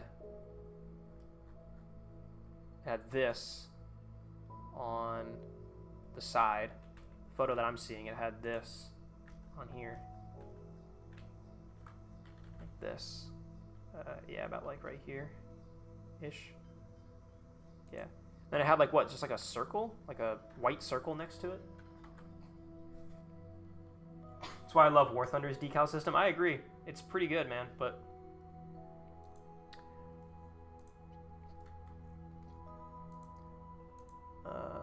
yeah, what is this here? It's just like a white... Yeah, it looks like it's just a white circle next to it, which I do have. I've got some of that. Dude, I feel like I'm in space right now. I feel like I'm playing Kerbal Space Program. It was just like, yeah, it was just like a white circle, like over here. And was there a...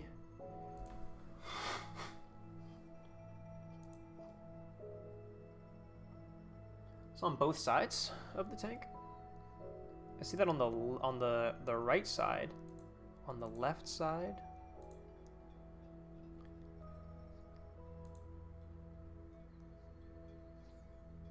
This photo has something on the left side as well. Yeah, so this photo, they have that on the right side, and on the left side they have the same thing, but it's like up here. Where they have this, and then they have, again, the decal. This one up here.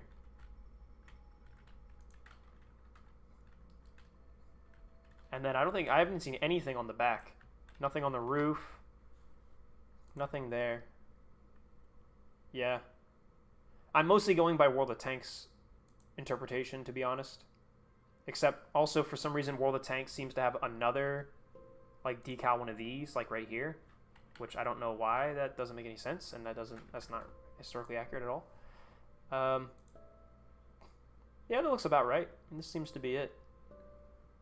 I'd sent a few images in DMs. Thank you very much, Thomas Legamer. Shitty image, but you can make out the Zimrit. Yeah, you're right. On the turret, I can see it. Yeah, just a white dot. Yeah, so I got it right. Yeah, so it's this. This is basically it. This is Pudeau. Now the question is, if we go to camo. Now, yeah, it did have Zimrit in real life, so, I mean, yeah, this is Pudeau. This is it.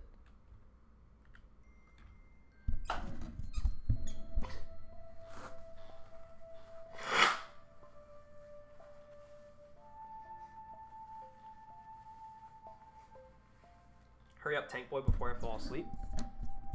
No. I think that's it. Let's go. Apply. Hooray! For once we painted a tank and it didn't, like, horrifically go wrong or anything.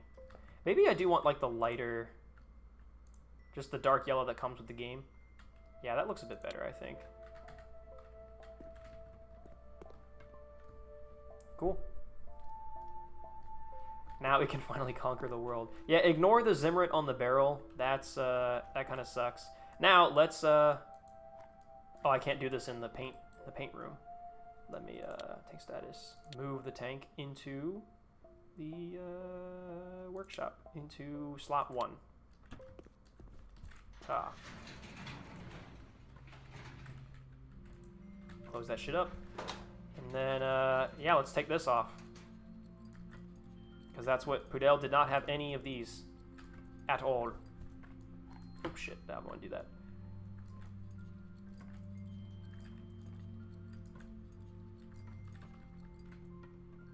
It did have the front mud guards though.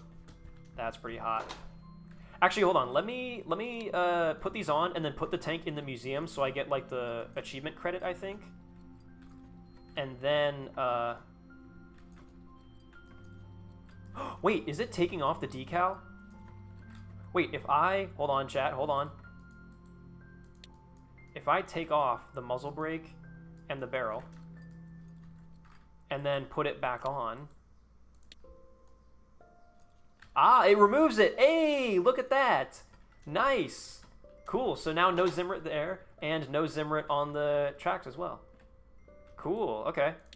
Mimi smart. Okay, move the tank into the museum. I'm going to say, I guess, slot 11. Hey, all right, I got the achievement. Fully renovated Panzerkampfwagen 5, also A, into the museum. Panther looks so much speedier without mudguards. Yes. Second part of the stream should be World of Tanks Blitz. No, I'm not going to play World of Tanks Blitz. The more you ask me, the less I want to play it. I will play it in my own time eventually. Don't worry. If only Poland produced more Panthers, they could have won World War II. Dude, so freaking true. So freaking true, damn Jan. So freaking real. And also not fake. Hey, yeah, this is exactly where I wanted it to be. Cool. Yes, this is the exact spot I think I wanted Pudel to be. And yeah, she's perfect. Nice. Oh no, the freaking camo goes back on the barrel and on this and on the. Oh man. All right, well, let's go back, put this thing back into the. Move the tank back into the workshop in slot 1. I remember this was slot like 11, right guys? Remember? I'm gonna put the Panther plaque on here early, just so that we don't have to worry about that. That's the Panzer. No, that's the Panther. There it is. Okay, let's go back in there and let's take off the skirts.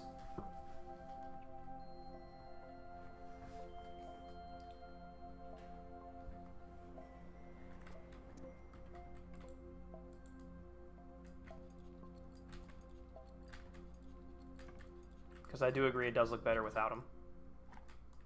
What can I say? What can I say, chat? I think it looks hotter without the skirts on. I'm gonna try doing the barrel again, but I think it's not gonna work.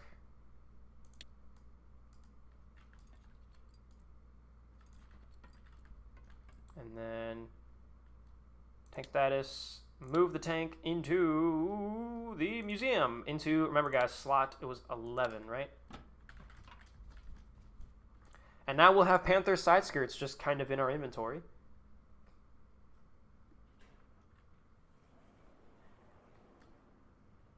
You played World of Tanks, right? World of Tanks Blitz is like World of Tanks, but looks worse, is 7v7 on smaller maps, and it's basically just a worse version because it's originally made for mobile. I figured. World of Tanks Blitz is different, a lot different than World of Tanks, and way more fun. Oh boy, this is an instance of somebody really badly wants me to play their favorite game, and they will do anything to defend it. Which, respect. I'm sure it is a fun game, and I will play it. Like, don't worry, I will. It's on my list of tanks to play, but yeah, unfortunately, it's gonna put that back on there. Not much we can do about that. Was YouTube?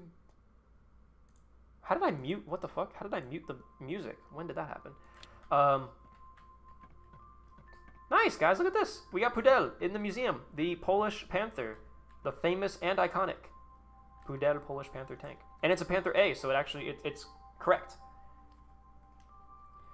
Play MTC eventually. Yeah, I think maybe we should do that. I don't know.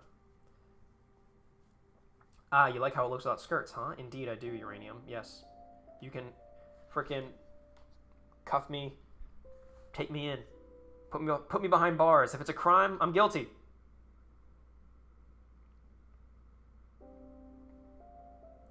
If you hate boats, what are your thoughts on amphibious vehicles? Now, completely unrelated, do you live near any large bodies of water? What do I think about amphibious vehicles? They're fine, because they're not boats. They're tanks they're amphibious tanks. They are not boats. They're not the same thing. People seem to think that they are, but they're not. Also, do I live near any large bodies of water? I live in Richmond, downtown Richmond, Virginia, which is right next to the James River. So if that counts, perhaps. Can you open the hatches in the museum? Yes, you can, but they won't stay open. Like when I leave the museum and come back, they'll close up again. But yes, you can. You can take a look at them just a little bit. It's pretty cool.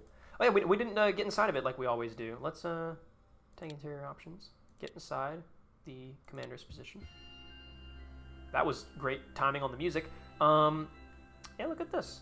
Commander is squeezed in very tight here.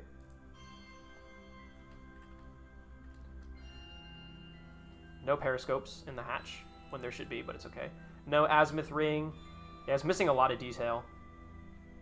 I mean, there's enough stuff here to be satisfied, but in general, it's missing a lot of detail. Nice little traverse mechanism. Is that your elevation? And then traverse is down below.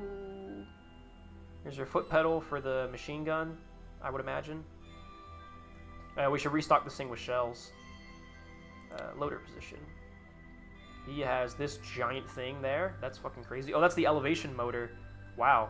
That's a big old thing. And yeah, the loader's got to sit backwards in his chair. That's fun. Giant recoil guard next to him. Driver down here is having the time of his life. We are missing all of the radio equipment that would go in here. And like just a lot of other things. He's got his 2 periscopes at least, thank God. And his driver's sight. Pretty neat. Oh, that's cool, yeah. When you push the thing open, you still got bulletproof glass. That's actually a pretty clever design. That's neat. That's neat, excuse me. And then the radio operator, who is here, but has none of his radio equipment next to him. And the MG34 does not have any of the fitting for its bow machine gun. Like, it doesn't have the head mount and the rest and everything. And also has a stock, which it shouldn't. Also has a drum, which it shouldn't. These things would have been fed with little belts in little bags, and then there would have been bags to catch the spent casings as well.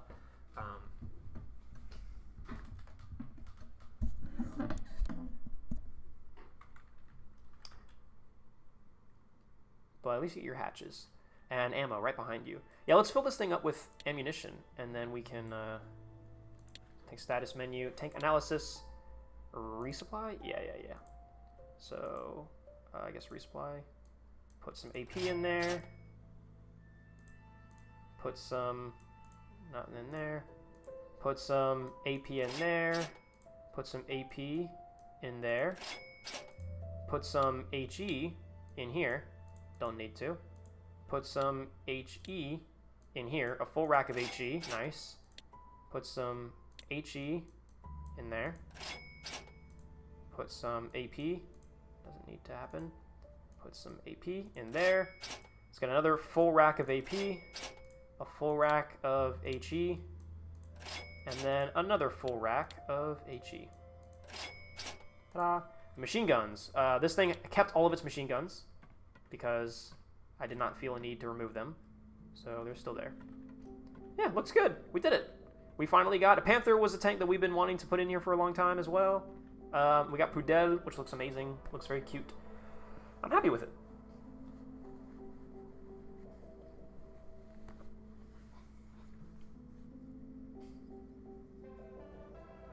Wait, why is the Panther's turret ring smaller than the Sherman? That seems perfect. Probably because of the angled sides. And generally, the sponsons are pretty big, but yeah, probably because of the angled sides. You lose a decent amount of space by doing this slope. It's the same complaint with the T-34. It's even like, look at the IS. Like, the IS kind of has a sloped side, but not really. Even the Russians realize that, like, the trapezoid shape, like sloping on the sides as well as the front, is not, oftentimes, not worth it.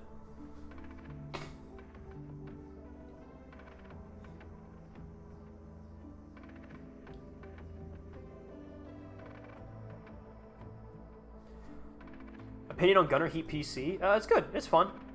It's not really like, I feel like it's a bit too empty and repetitive for me, in my humble opinion.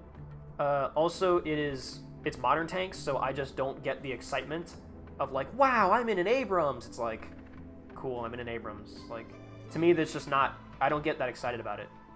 If it was like a, whoa, like I actually get to pilot, like I actually get to drive, you know, like I feel like for the type of game Gunner Heat PC is, for me personally, I think I would rather do like an IL-2 game because it's kind of the same, but it focuses a lot more on World War II. And I know that there's like there's like a special thing you can do to get to drive a T-34-85 in Gunner Heat PC. I'm not gonna go through all that effort just to get a T-34-85. It's a cool tank, it's great and all, but maybe I will for a video. Actually, no, I wouldn't. I wouldn't do that probably.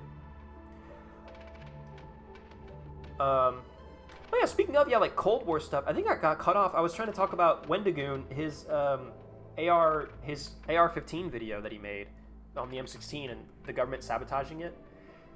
Where did I leave off? I was talking about how like I had seen it.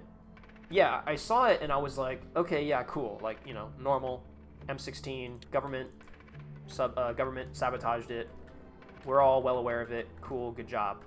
But then like 2 weeks ago or something like that, somebody uploaded a video entitled like an AR-15 autist like debunks Wendigoon's video, and I was like, oh shit. And I watched it, and yeah, like, it's a fucking slam dunk, to be honest. Like, I watched it, and I was like, holy shit, the government did not sabotage the M16 at all. It was negligence, for sure. Maybe not negligence, but it was incompetence, for sure, but I do not believe it was purposely sabotaged. I now side with that guy. I can link, or I can, maybe I'll link his video somewhere, but it was a very good video where he went into, there's a book entitled Black Rifle, that book, like, goes through the entire history of the AR-15, and he goes through that, and he goes through, like, test trials documents of the time of testing the original AR-15s, all the problems they originally had, and all this stuff. It's like an hour-long video where he breaks down, and he's like, no, like, the government did not sabotage the AR-15, and the gun was, like, yeah, it had problems, and, like, we're not gonna deny that, and yeah, people died, and yeah, they jammed, and yeah, but he's like, I don't think Wendigoon's thesis of it was the government that purposefully did it for whatever reason, he's like, I don't think that's true. And one of the big things was, like, the changing of powders, where Wendigoon talks about how they did it behind everyone's back, didn't tell anyone, and even Eugene Stoner says that. The guy was like, that's not true. Like, literally, you can read all the documentation, and like, they did not do it behind everyone's backs. It was put through many trials. Several different companies put in bids for different powders, and they put them all through trials, and none of them were, like, good, but one of them was, like, the best of the options that they had, and was better than the powder that was currently in the gun, and they went for it. And then, yeah, like, and like, it was, even the guy in the video, he was like, I'm not saying that, like, its problems didn't exist, but the M16 was just in a very unfortunate situation where it was still a really, really young rifle. Like, the M16 was, by the time, you know, Vietnam breaks out, the M16 is like, what, or the AR-15, whatever, it's like only a couple years old. Like, it's still a very young weapon. It still has a lot of teething issues and a lot of development to go through. And, like, that's the reason why the U.S. Army, like, in Wendigoon's video, he says, like, the Army was ignoring it. Like, they kept seeing, like, how amazing the AR-15 was, and, the government kept purposely ignoring it because they just love Springfield Armory so much, which I do believe there is probably some bias for Springfield Armory and things like that. But, like, Wendigoon is like, yeah, like, they ignored the AR-15 and they purposely went out of their way not to adopt it. But the guy's like, no, if you read the documentation, they keep looking at it and they go, yeah, like, this rifle is brand fucking new. Like, this thing came out 2 years ago, and the M14 has had decades of development behind it, not somewhat including the M1 Garand, which is, like, you know, has had decades behind it as well. And the M14 is an evolution on the Garand. So, like, the M14 is just a tried and proven platform, and the government was like, we know this system, and it works, and we've had so much time on it, and, like, yeah, like, the AR-15 is just way too new. Like, we're not going to just make a jump like that without testing it more. They tested it more, then they wanted to make all the changes that they did. And then they end up, the Vietnam War goes hot, and then the rifle gets thrown into arguably some of the worst conditions you can possibly fight a war in, and suffered accordingly. And, you know, it's not like, yeah, it sucked. It was very unfortunate. It was just, like, a really, really bad scenario for the AR-15. But, yeah, basically the thesis that it was purposeful government sabotage, I am now convinced is not the case. I do not believe the government sabotaged the AR-15. You can look it up. You can look up, like, you can find, I'm sure if you look up, like, AR-15 guy debunks Wendigoon, I'm sure you'll find it. AR-15 guy debunks Wendigoon. And of course, like, I love Wendigoon. Like, of course, like, I literally, yeah, there it is. AR-15 obsessed dork debunks Wendigoon's AR-15 video. I found, to be quite honest, like, I love Wendigoon. I really do. Like, I watch his content. I fucking love him. Obviously he's a great guy. He's like he's the Labrador Retriever of the internet. Everyone loves him, of course.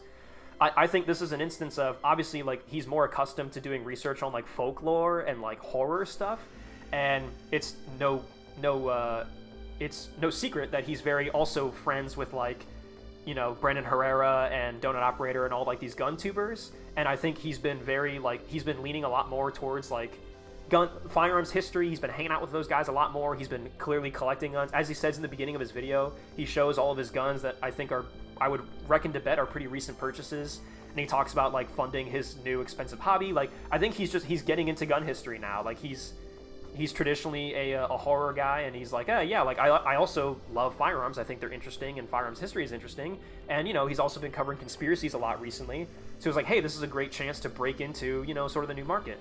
But I think as a result of breaking into a new format of video for him, or rather a new subject for him, I think he missed a lot of marks. And again, that's nothing, like, of course, like, we all love Wendigoon. It's not giving a link to conspiracy. I can link the video for you guys. I'll put it in chat. But I'll say that, for me personally, I found this video to be more compelling. Like, it's just a guy for an hour. There's no flash. It's just a guy for an hour scrolling through documents, reading documentation, and giving you, like, this is the recorded facts. And something like that, the more detailed it is to me, the more compelling it will always be. Whereas, like, Wendigoon had a great video. It was well made. I'm sure he did his research. I have no doubt. Like, again, I don't think that Wendigoon was lying or, you know, being an asshole. Like, I think it's just a genuine mistake. I think if you compare Wendigoon's video with, again, this guy debunking, just for me, the way my brain works is just the guy debunking it presented documents and way more facts and dove into things, and also just, in my opinion, like, had a good argument against some of Wendigoon's points. And this guy changed my mind. So I'll admit that I do not think that the government sabotaged the AR-15. Now, that being said, I am not a firearms enthusiast or a firearms, like, I don't know jack all about guns. I'm a tank enthusiast. But I've also found that to be true, too. Like, the more I do research into military history and specifically weapons development in the military, the more I learn about militaries and governments, the less I am inclined to believe all of these big conspiracy theories that people have about them. I'm not gonna lie, man, like, governments are just so, like, incompetent. But anyways, yeah, holy yap. Look, if you don't come here for yapping, what else do you come here for? What's the plan now, Etta? I think we should do this one. We had a Romanian half-track, but I want to check in the paint room if we actually have Romanian decals. Like, I don't even know. Oh, fuck. Can I move this into the paint room? Can I paint a rusted out hulk of a vehicle? Move tank into the paint room.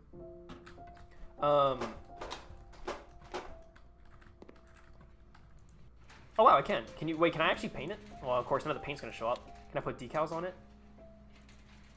No.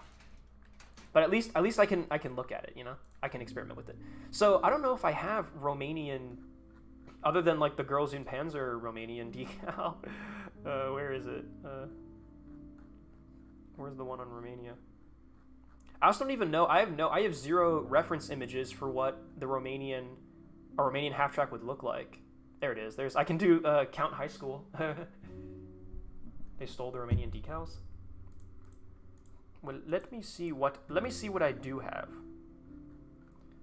Romanian half track. Yeah, that's what people have been asking for. I remember. Romanian half track. World War II. I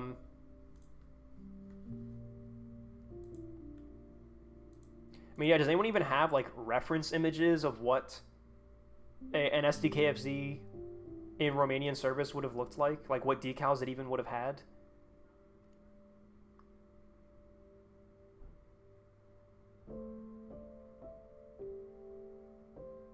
You have a Romanian cross, is at least that's there? Is that what which one is the Romanian cross? What does that look like? I imagine it's probably somewhere in here, right?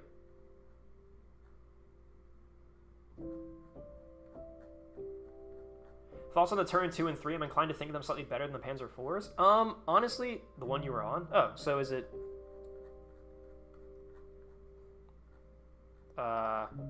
this one? Or, I don't know, what are you doing without derusting and stuff? I'm just checking to see if I have Romanian decals. I'm not going to put them on the tank quite yet. But I just want to see if I have decals that would pass as Romanian. One going below? Yes. Oh, okay, cool. I didn't know this was Romanian. Cool. Alright, so I guess that's Romanian. Poggers.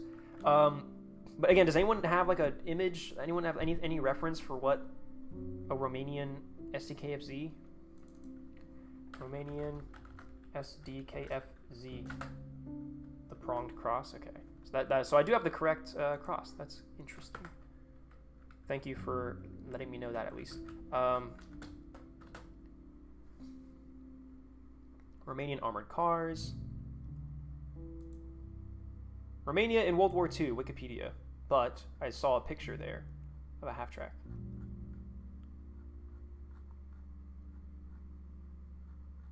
Jeez, this is a long article. Romanian soldiers in Transylvania. That doesn't quite look like an SDKFZ, but also it is a half track of some kind, and it doesn't have any. It has no decals on it at all. It looks like it's just gray.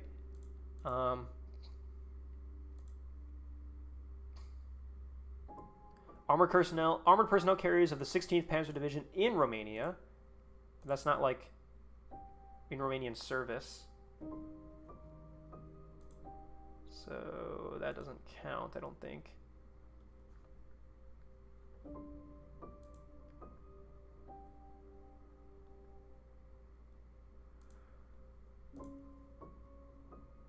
I don't know, man. I think it's just painted gray. I mean, we could just paint it gray and then put the Romanian cross on it.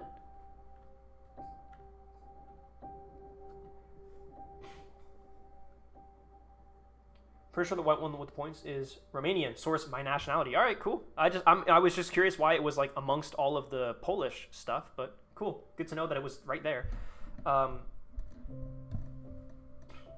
Sorry, yeah. Thoughts on Turin 2 and 3? I don't know because I don't know enough about the Turin 2 or 3 to definitively say that they would be better than the Panzer 4.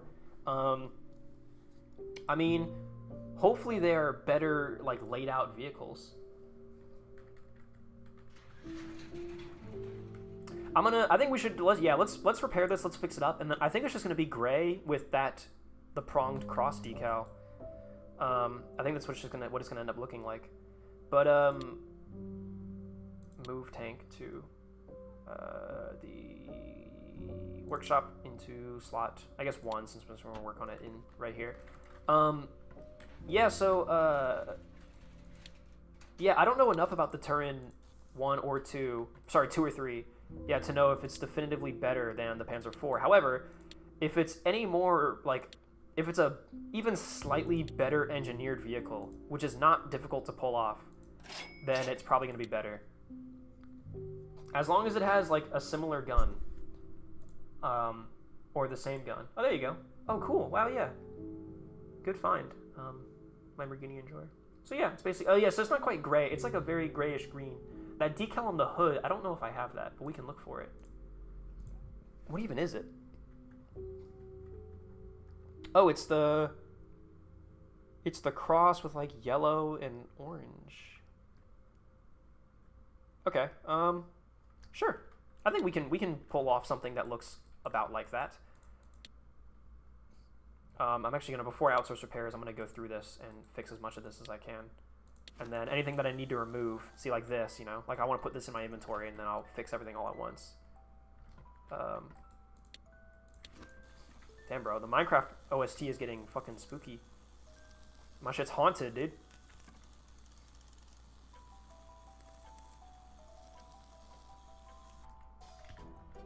Holy shit.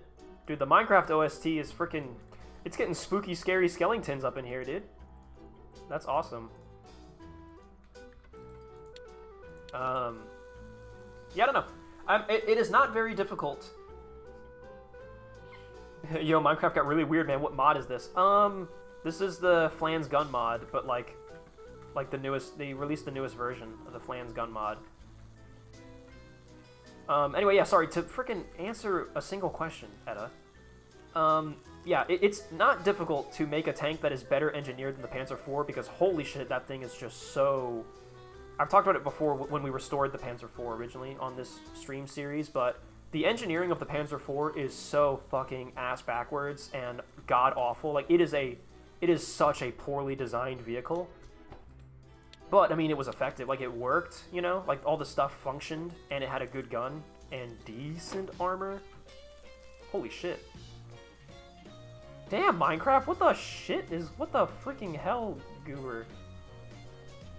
Dude, I'm about to download the entire Minecraft OST right now. What the shit is going on here? So yeah, it's not very difficult to make a tank that is better laid out and better engineered than the Panzer IV. So, as long as it is slightly more ergonomic and better engineered, then I'm sure it's better than the Panzer IV. The Panzer IV is one of the few vehicles where the more I learned about it, like, I don't want to say the less I liked it, but definitely, like, the more I was like, holy shit, like, this thing, like, I am so surprised this thing got as far as it did. in terms of like a combat record, combat history. And I'm so surprised this thing was like actually a really effective tank, because yeah, it is horribly engineered, horribly laid out. I think the Panzer IV is probably the epitome of like unnecessarily stupid garbage engineering. Like, so much of it could have been so much simplified, so much better. But it didn't need to be. And there were so many things that they could have done, but they literally didn't, because they were like, oh, it's just an escort tank. It doesn't need to be all that fancy. And that bit them on the ass big time later on. I will turn my gun against me. That's okay, Nomad. All your guns are airsoft, so you can shoot yourself and you won't die.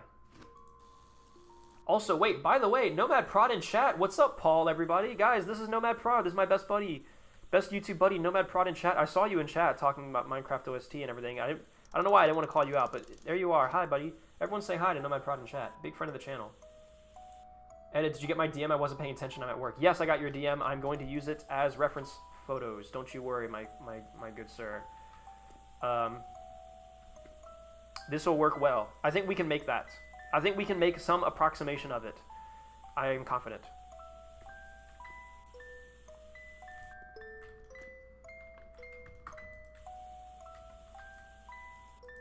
Oh, hold on.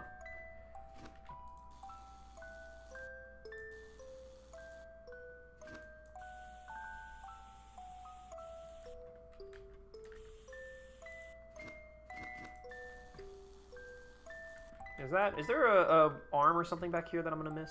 No. All looking good. Cool. Yeah, I want to get all this too. Dude, it's fucking spooky. It's spooky in here. Real. What is this? What is this from? Like, which update is this from?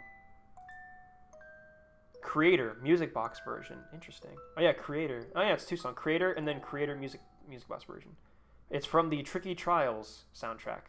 I think Lena Raine has done a pretty good job. Of all the music that I've been hearing from her, I think Lena Raine has done a pretty good job with the Minecraft OST taking over for C418.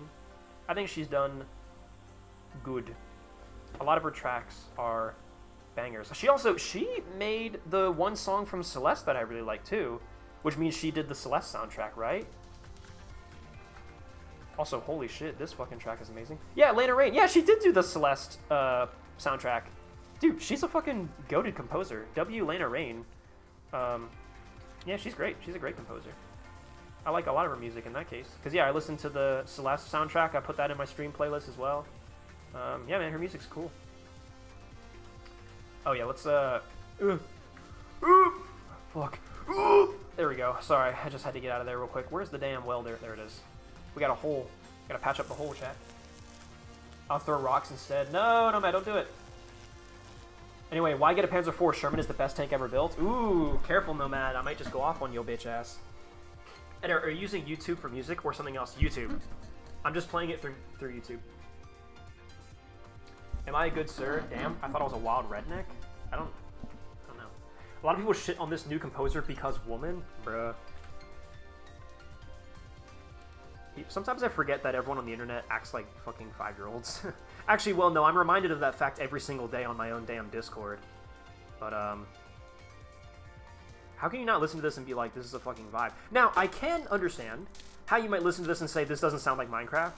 Because, I mean, like, yeah, this is wildly different from a lot of what C418 has made. But, I mean, it still, like, fits. Like, I could imagine myself playing something, doing something in Minecraft and having this track come on. Also, this track, I've never heard this track before, so it's not like this track just comes on while you're playing Minecraft, like, just absent-mindedly. A lot of the music that still plays in Minecraft is still C418. And, I mean, C418's legacy lives on. Like, he's also a banger composer. And a lot of the music he's made outside of the Minecraft OST, again, you know, also banger. I don't get why everything has to be, like, I don't get why things have to be bad. I don't get why anyone has to dislike anything. Why can't we all just understand that things can be different from each other and not everything has to be this, like, horrific compare and contrast and my thing better than your thing because it's like, these are two different people who make two different kinds of music and they're both good. Let's judge them on their own merits. Like, I don't think that's that difficult of a concept to grasp. Tanks are the exact same way. I feel this way about everything in life. Again, movies, same thing. You know, movies. We were just talking earlier about judging movies based on realism versus them actually being well made and good movies. You know, I believe this wholeheartedly.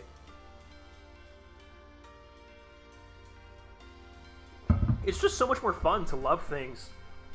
I don't mean to sound, you know, like gay or preachy or anything, but seriously, like, you just get so much more enjoyment out of life when you enjoy things. Like, when you're constantly shitting on stuff and being like, this isn't good, this sucks because blah blah blah, it's just like, think about how much energy you expend to hate stuff. It's a lot. Dude, hating things is fucking exhausting.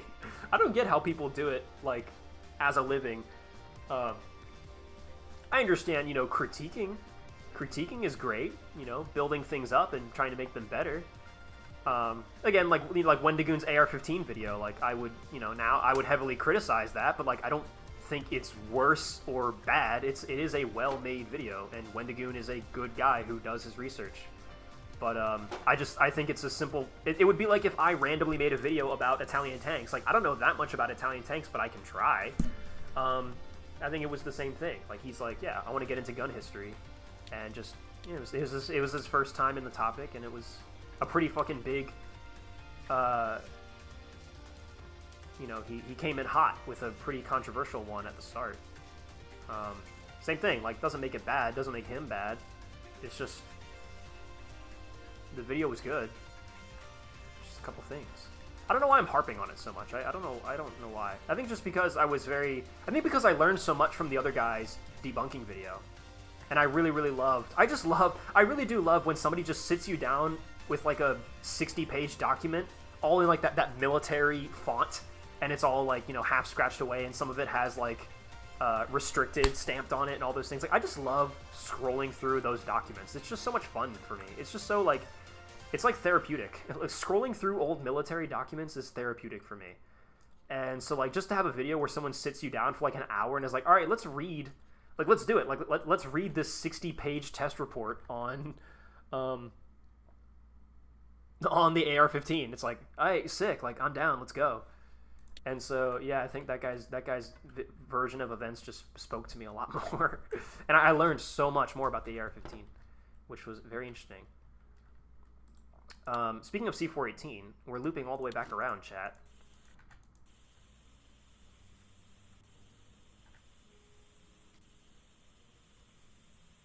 I feel like the thing with Minecraft is the insane amount of nostalgia. I mean, yeah, it's every game everyone ever played as a kid.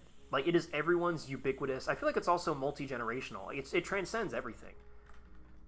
I mean, there was a period of time, generally, where Minecraft was not popular. But I think, in general, people just fucking love Minecraft.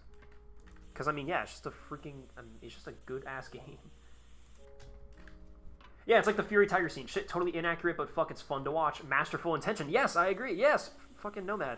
Nomad and I both have the same opinion on Fury. Yeah, Nomad, you should have been here earlier in the stream. We had like I had an entire yap session about Fury and T-34 and like realism in cinema, or, you know, historical accuracy and realism in cinema.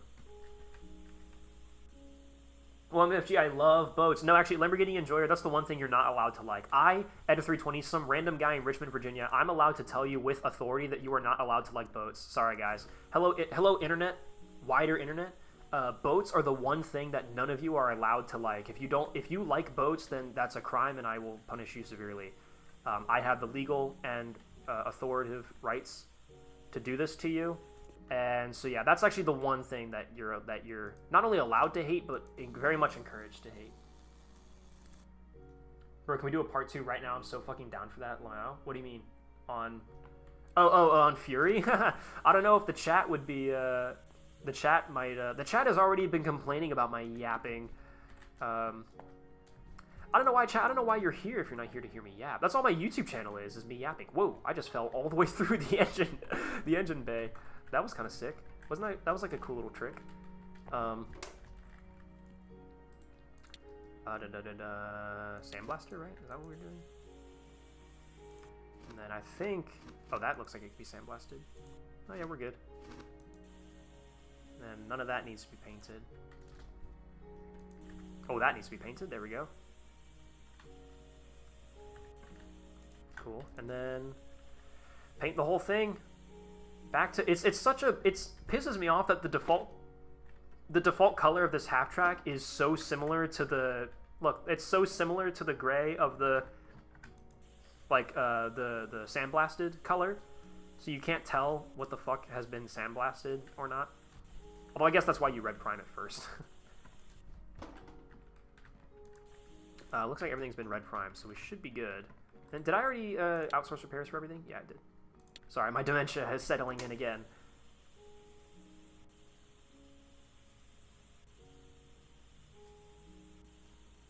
Sometimes I think I do have like a really bad memory, and like I'm actually gonna get like Alzheimer's or whatever, dementia, like really early on in my life and die a horrible, forgetful death.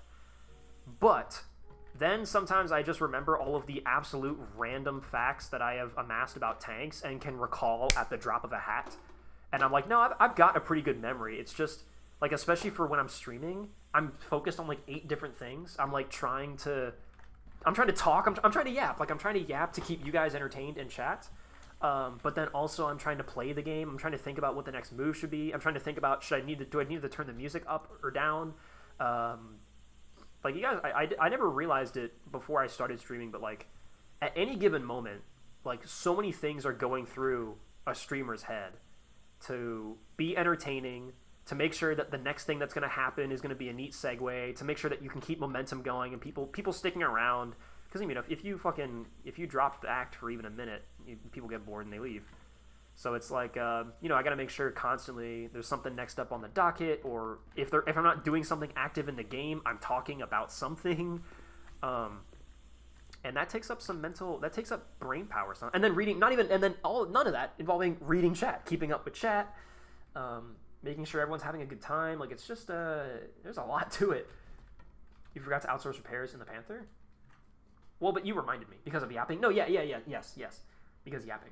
I can't believe a tank enthusiast is yapping about tanks. Am I freaking good? What about Lamborghinis? They're cool cars. What, like, you mean like cars?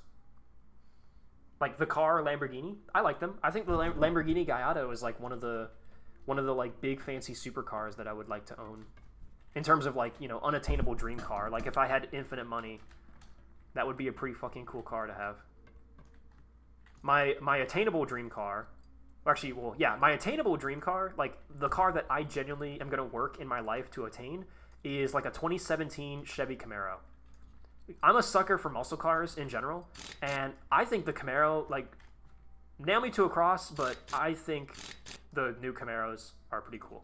Like the newer, like, like 2016, 2017, 2020, the newest, actually they stopped making them now, but yeah, I like the Camaro. I think it looks cool. Like it's just a cool looking car.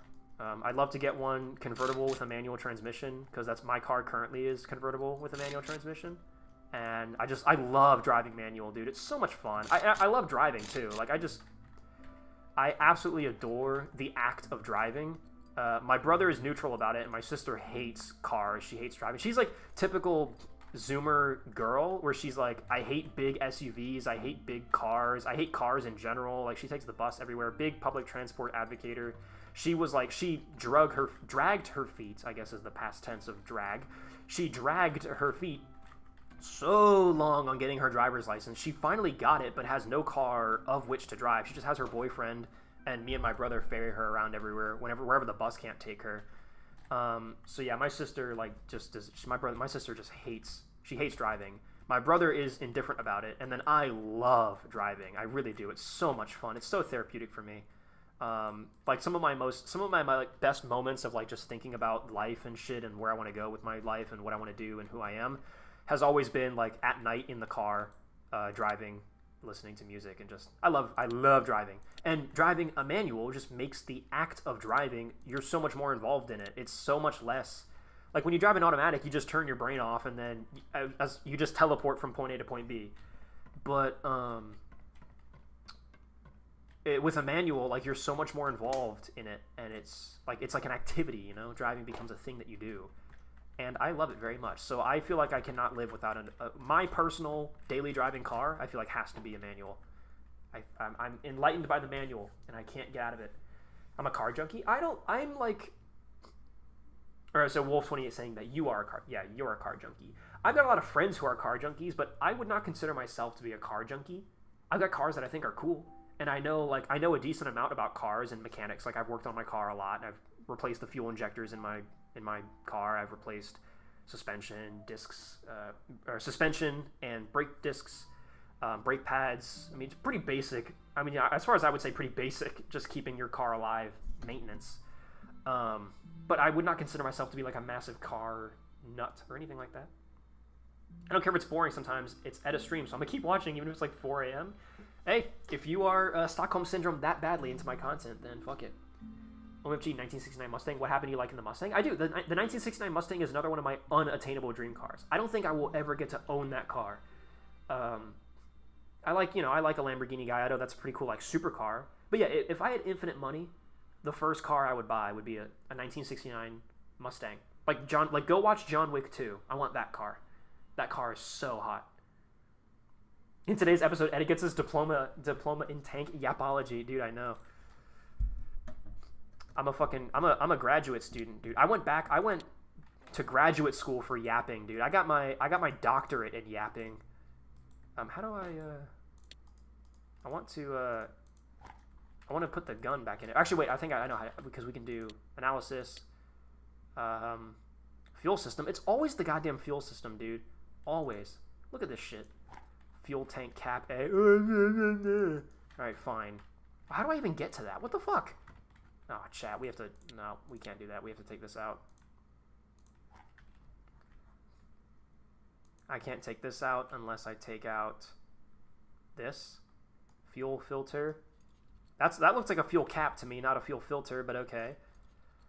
And yeah, I mean, like, another reason why, like, I generally do try to keep up with cars and mechanics and stuff, again, despite I would say that I'm not, like, a massive car geek or anything, but mechanics and whatnot do fascinate me. Like, I think I like learning things that, like, normal people don't understand. I find it immensely rewarding to study topics where it's like, it's such an everyday thing, but for whatever reason, we just don't know how it works. My favorite thing is studying something that happens every single day, and then finally learning, like, oh, like, that's how it works. And that's why I think, like, cars and computers, like, I'm in IT, I work in IT, right? Like, I do like tinkering with computers and stuff too. I think cars and computers are two things that, like, as, like, members of society, like, we should be literate in. Like, we work with computers every single day, and we drive cars all the fucking time. So the fact that we don't know how they work, most people don't know how they work, is honestly mind-boggling, in my opinion. Like, we use them so much. How do we not know how they work? Like, why do we have to call other people to come fix them? Like, that's crazy. So I really take it upon myself to be computer literate, and also, like, IT troubleshooting, and then also especially car literate. Like, I want to know how the fuck my car works so that when it breaks, I can fix it. Because I use that thing all the time, and I don't have to keep going to other people to fix my car. Like, what the hell? But also, I just find it fascinating, because, like, we know what an engine is, but, like, once you actually learn how it works, it just goes so much deeper than you ever thought. And it's incredibly rewarding to learn about. And then I just have that brain for engineering, and I like learning mechanisms and things. It's very satisfying to me. I think it's another reason why I love tanks so much, is tanks are like cars, but, like, a million times more complicated and cooler. And so, yeah, like, I also am very, I'm try to keep up with car mechanics and car stuff, because it is also relevant to tank stuff. Like, I want to also know how tanks work.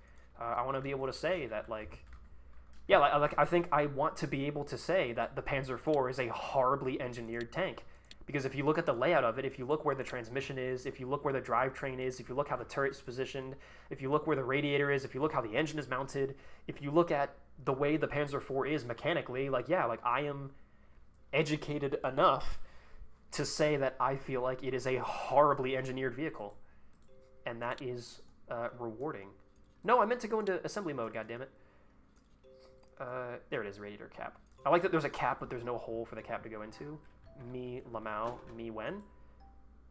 But yeah, some of my favorite stuff to talk about in terms of tanks is, like, tank mechanics. Like, I would love to be. It's the reason why I'm playing this game. But I would love, dude, I would love, love, love. If I couldn't do YouTube or IT, my next dream job would be like a tank restoration or like a tank mechanic. I've thought about, like, if my life goes to shit, I would enlist in the army and be like like a tank mechanic, an Abrams mechanic. Not like a crewman, so that I don't like go out and get sent to war, but like, you know, like staying back in the depots, and I'm the guys that they bring the Abrams and the Bradleys and whatnot back from the front lines, and I'm the guy who, you know, fixes them back up. I would love that. It'd be so much fun. I'd love to know everything about how a car would work. I mean, there's a lot, man. It's a lot. I only, like, just, you know, half a year ago learned how the fuck a transmission works, and that shit is crazy.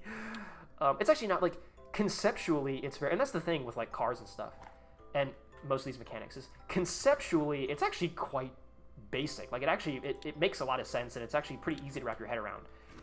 Like, the concept is not difficult, but it is how they achieve it that is so complicated. And sometimes you think, you're like, there's got to be a fucking better way to do this. Like, there's got to be a better way. But, yeah, that's just the way things are designed right now. Can I not reach this? I don't think I can reach this. I need to disassemble this, but I don't think I can. Do I have to take off all the road wheels and everything? Oh, no. Please don't tell me, dude. Oh, fuck. I might have to get in here.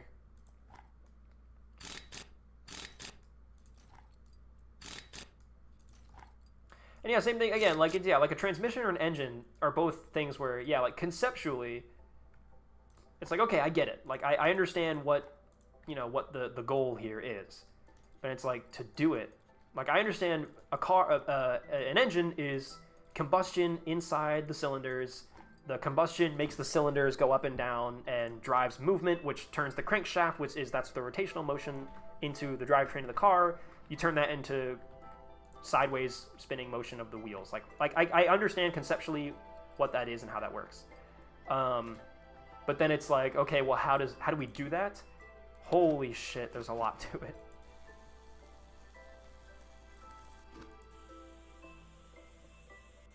It makes it all the more rewarding when you, like, finally, you know, crack the code, so to speak.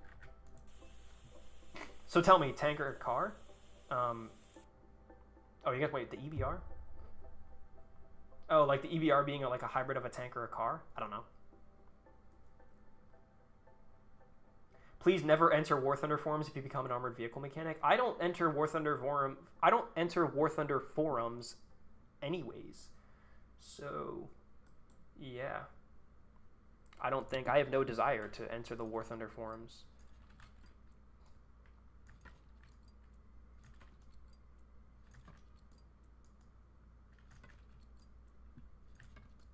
You guys are arguing about what the definition of a tank.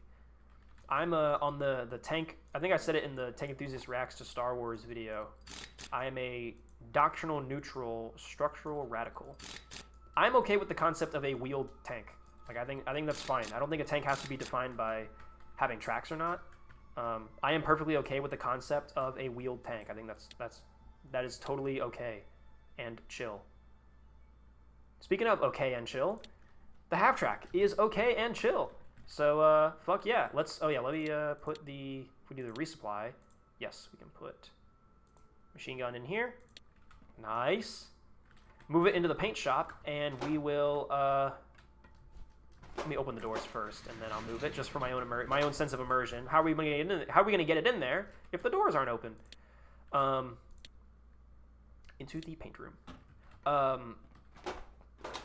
We're done here, and we're gonna go ahead and paint this up, and it's gonna look good. So we're gonna make this Romanian, and based on the reference images that I've been so kindly sent by Lamborghini Enjoyer, I'll give you guys a quick preview, just so that you guys can see like what I'm going for here. I'm not gonna go through the effort of downloading the image and putting it up. I'm sorry, I'm lazy today, but check this out. So this is what we're gonna go for. This is the image that I was given by Lamborghini Enjoyer. So I am not super certain what the logo on the hood is here, what that looks like. It looks like it's the normal cross here, the spiked cross, but it's got some yellow and some orange in there. I can try to make something approximate to that. Is it just yellow? It's just filled in yellow with like a red circle in the middle. I might be able to do that actually. Give it forest camo. I like the the green here. This is like, it's like an off. It's not olive drab quite. It's a very like muted, dull green. I like this color a lot. But otherwise, I think this is pretty easy. I think we can make this. So we're gonna try, God willing, with the Minecraft soundtrack blasting at 100% volume. You guys know, whenever I play music on stream, the volume of the music is usually like 5 or 10%. Do you guys want to hear it at full volume? That's it. That's 100% turned up all the way on YouTube. The Minecraft OST. Yeah, the volume balancing on my computer is not great. Let's bring that back down to like, yeah, 15%. Why not?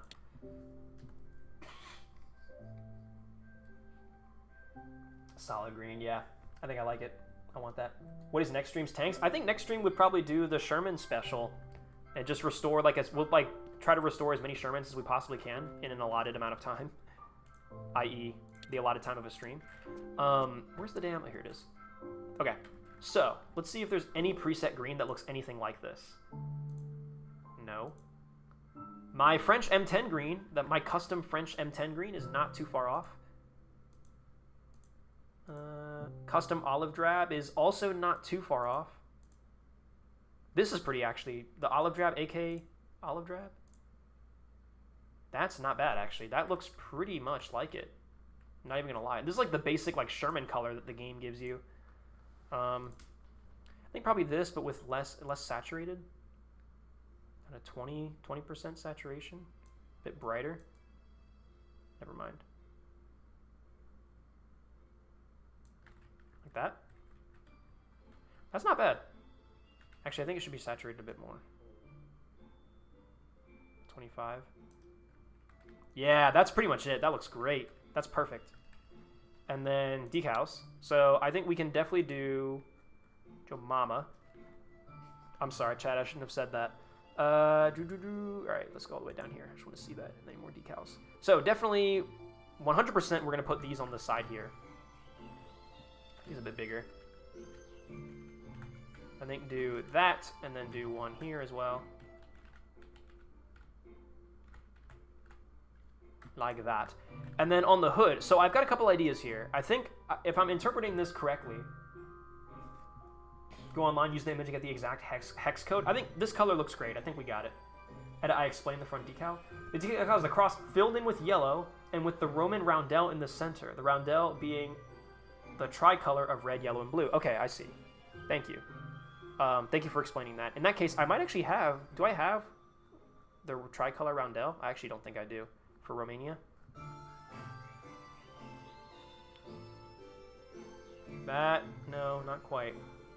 See, what I'm thinking is using these circles to make a custom Hungarian roundel. Or Romanian, I'm sorry, Romanian roundel. That was a flub of the tongue. I do not get those two nations confused. I can point them both out on a map, I promise.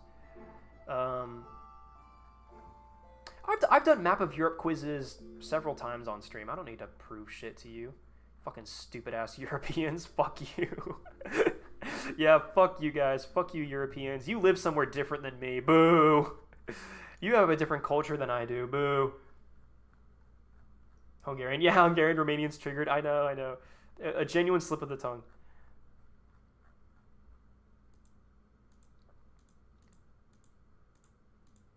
Where the freak? All right, I'm looking for other alternatives because the middle of the roundel is the blue. Am I getting this right? It's a red circle with a yellow circle inside of it, and then the center circle is blue. Is that the Romanian roundel? If that's the case, I need to find some kind of solid blue circle. That's going to be difficult for me to get my hands on, I reckon. Oh, man, we had like a more... Oh, shit, okay. Here's Hungary. No Romania, though. Yet. I need to somehow find... That could work. What's on with the Minecraft OST? What's wrong? Why is it muted? I did not mute the Minecraft OST. What the fuck? YouTube. What the hell? I don't know. I'm Moldovan, so I'm fine. Yes, the middle circle is blue. Okay. See, yeah, that's tough. I think I can probably use the I could use this. The Sentinel logo. Actually, I could. Wait, I legit could. Okay. Yes, I could. I can do that. I can use the Sentinel logo flipped on itself. Watch. I can do like I can put it down and then I can flip it upside down and put it on itself, right, to fill it in. Just put an anime girl in it. Yeah. And then to do the yellow circle, yeah, I can just do the yellow rings in the British decal section. Just make them bigger and bigger. Yeah, I can do this, I think. Yeah. Let's do this. I think this will be. I think we can make this. I think we can craft this. So step one, it's the cross. So we're gonna put this, and this is nice and big. So this is good. This gives us a lot of room to work with stuff. Yeah, it fills out the entirety of the engine hatches. So put that on there, and then it's filled in with yellow, which we can do. We have experience with this off of the Spanish BT, where I've got a yellow. Here we go, a yellow square here. Make this small enough. Ooh, just small enough. Fuck yeah. So we can do that. We can do that. We can do that. And we can do it up here. We can do it down here. Nice. So there's that. It filled in with yellow. And then, so it's a red circle, which we can do with the British. Or, oh wait, hey wait, boom. And then just fill in the circle, fill in the center with blue instead of black. Let's try that. So Belgium, and then we will go for. Let me try. I have a couple of theories. Let me try if I can get those blue numbers. Here we go. If I could get this blue here, this blue 0. How small can I make this? Ooh, small enough. I think that could work, you know. Yeah, but how do I fill it in? That's the problem. All right, so what about the Sentinel logo?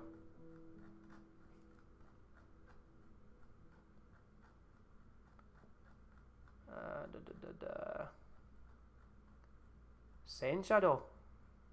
Sorry, guys, that was racist. What is this decal? Why is this like a Miho? Of all the Miho decals, why would you use that one? That seems odd to me. Okay. Okay, we can make this. Yeah, we can make this work. So I think put that in here. And then flip it upside down. Oh, it's going to stack on top of itself, though. That's the problem.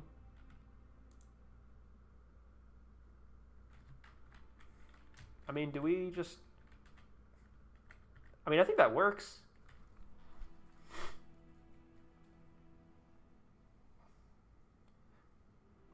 Europeans stay until 2 a.m. to watch Eta trash talks them. Yeah, fuck you for... ruining your sleep schedule just to like hang out with me on stream. That's so lame. I'm continually impressed with how many Europeans are in my audience. So thank you all so much. Just place more zeros on top? I could. Yeah, but the zeros are all gonna stack too. Like it's just not gonna it's not gonna make no sense, I don't think. Where were those damn zeros? Where were those damn blue numbers? There, where the goddamn blue number? I got goddamn blue numbers. There it is. Yes, but it's also, that's a different shade of blue, which is also kind of not gonna work at all. The problem is I can't make this any smaller. This is the smallest it goes. So I can do like the outline here, but I can't do it. What happened to Romanian decals? I don't think. Didn't you have the thing? I don't think I have Romanian decals. Like I don't think I have a Romanian roundel. Apparently. This is Romanian, this cross right here. So that's Romanian, but I don't have any other... I have not been able to find... Oh, wait, this freaking... Wait, dude. France. What the shit? And then just fill this in with yellow. Hold on, I have a better idea now. I have a better idea. I didn't even freaking notice that, dude. The yellow. And then bam. So now we get this. Oh, we can't make it any... Oh, there we go, here we go. Everyone calm down, So we gotta do like that, make it a bit bigger.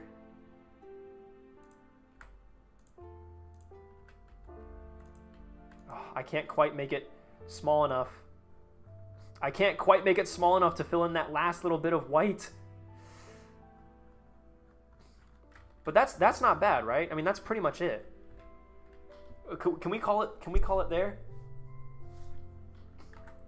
Just look at DM. No, I know, I did. I downloaded that, but at least I thought I did. Let me check.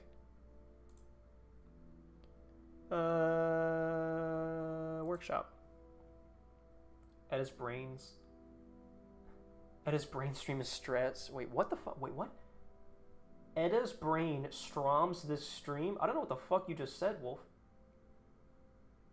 Why did Romania make pick such a bright, saturated piss roundel? I'm going blind. Well, the color, definitely the color of this yellow is way over the top bright. Romanian decals. Oh, wait. Chat, I did not...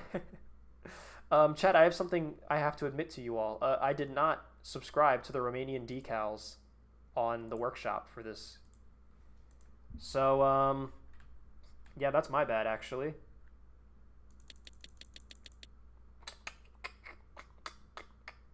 Well, that's fine. Here's what we're going to do. Okay? 25%, 23%. I'm going to reset this. Get this here. 25%, 23%. That is the correct color. I'm going to save this color swatch. Romanian green. Romanian green, continue. And now we are going to save the game. Yep. I'm going to close the game and restart it so that we get the correct roundel. This decal paint job is not particularly complicated, guys. This will be easy. I swear to God, if it... Why does it mute? Why does it mute? When it plays the next song, it mutes. I don't get it. Why does it do that, Minecraft OST on YouTube? Why do you do that? Thank you, Comrade Clumsy, for reminding me about that. I thought I had downloaded that, because I downloaded so many others that you sent me. I don't know, man. I guess I'm just... you guys can blame me. Earn with the scout, yeah. At least I'm not a Brit, so it's all good. So true. He had them, I remember. Yeah, I thought I did too, but it's okay. This is literally such an easy fix. So now we're here. We just open the game again. And get back on into here.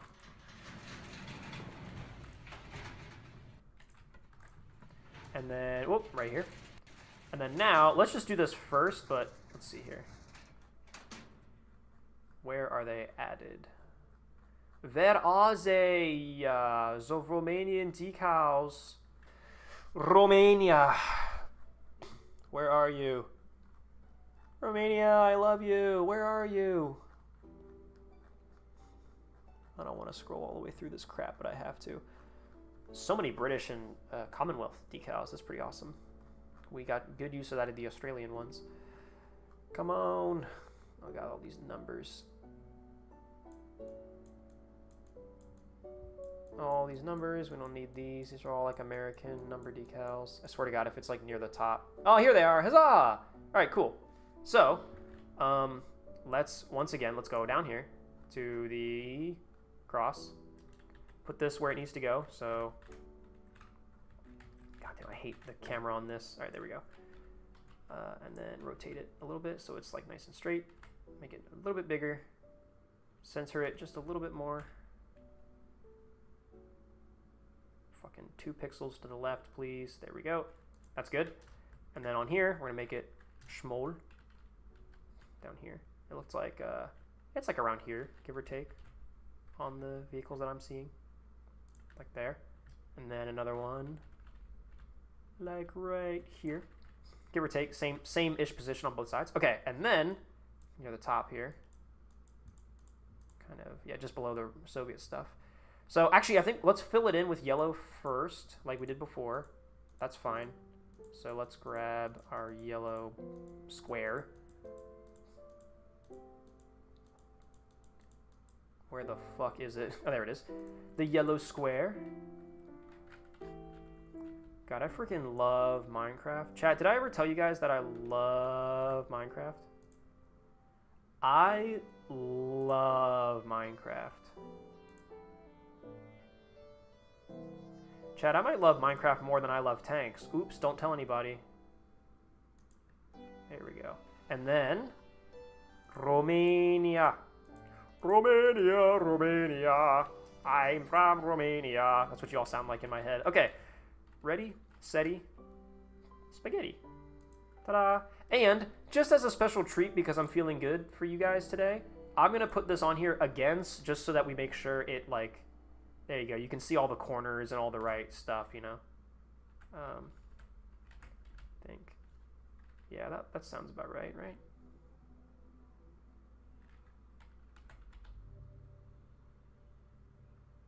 That seems good. And then actually, I want to put the rondelle back on there because it now the corners of the rondelle are cut off, so I want to put that back on there. I should have filled in I did it in the wrong order. I should have done the yellow first and then the cross, and then that's okay. There we go. That's it. So now we hit apply. And ta-da! We have a, dare I say, Romanian half-track. I'm not gonna lie, I didn't think we'd be able to pull this off because I didn't think I'd be able to find like good enough sources. Also, I'm sorry to point this out, but I do notice that there's some gaps right there in the yellow, but it's fine. No one will ever notice it ever again. Yeah, I didn't think I'd be able to do this because I was worried there would be too many like Romanian-specific decals that I wouldn't have. But no, it's a very simple paint job and it looks great. So, massive W. I like that actually. It looks cool. It's kind of starting to grow on me. Yeah, this is a cool little logo. And then yeah, otherwise it's just a normal SDKFZ German half track, but Romanian. So hey, this is one that has been on the docket for a very long time. A very long time. OMG, why is the stream so quiet? It was just your headphones. Lamau, Snowman Man. Snowman Man, you can leave the stream if you want because you're so incompetent. If you guys aren't listening or watching my stream in like the most like advanced comforts, then you shouldn't be watching. It doesn't like you're either watching this in like a home theater with like soundproof headphones in like 4K, or you're not watching this at all. Like I'm not gonna sit here and entertain you guys if you're not watching my stream in the most luxurious way possible, if that makes sense. We might have to throw this currently where the T-34-76 is supposed to go. Hey, we got the achievement for it though. Massive W. Watching in my Apple Vision Pro. There you go, BR0. Good thing. So you're watching, so yeah, if you're not watching this on your Apple Vision Pro, or you're not watching this in a home theater with surround sound, or you're not watching this on your 6 monitor gaming setup in 4K, that's then you just get out. Bro, I'm on my tin can in a string. I don't even love so much that like that's the medium in which you're watching the stream, but I love the idea of that being a medium that I can choose to stream on. Yeah, I stream on Twitch, YouTube. Oh yeah, shout out all my tin can viewers in the audience. I'm streaming for those guys too, streaming for the tin can enjoyers. That is so funny. What the hell? Oh, it's two-sided. That's weird.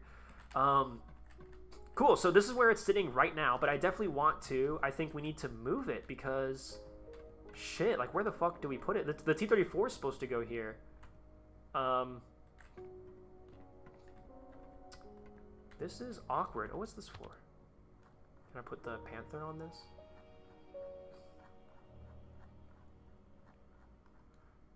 Panther? Oh, what is tank? Oh, it doesn't matter which you pick. It always will say this. What is tank? And then you can't even read it. It's too low It's too low resolution. Not fair enough, chat. What is tank? I don't know. Your stream is in 2K. How the fuck do I watch it in 4K? That's not my problem, dude. That's for you to figure out, okay? Yeah, I think it might finally be time to replace the Panzer IV, but at the same time, this is all like sort of the Allies, whereas this is like supposed to be sort of the Axis and Soviets. So yeah, I don't know where the Romanian half-track is going to go. maybe here, but maybe this is it. Maybe this is where it's going to go. Maybe we move the KV2 here and we put the Romanian half-track over here. And we just don't bother with the T-34-85.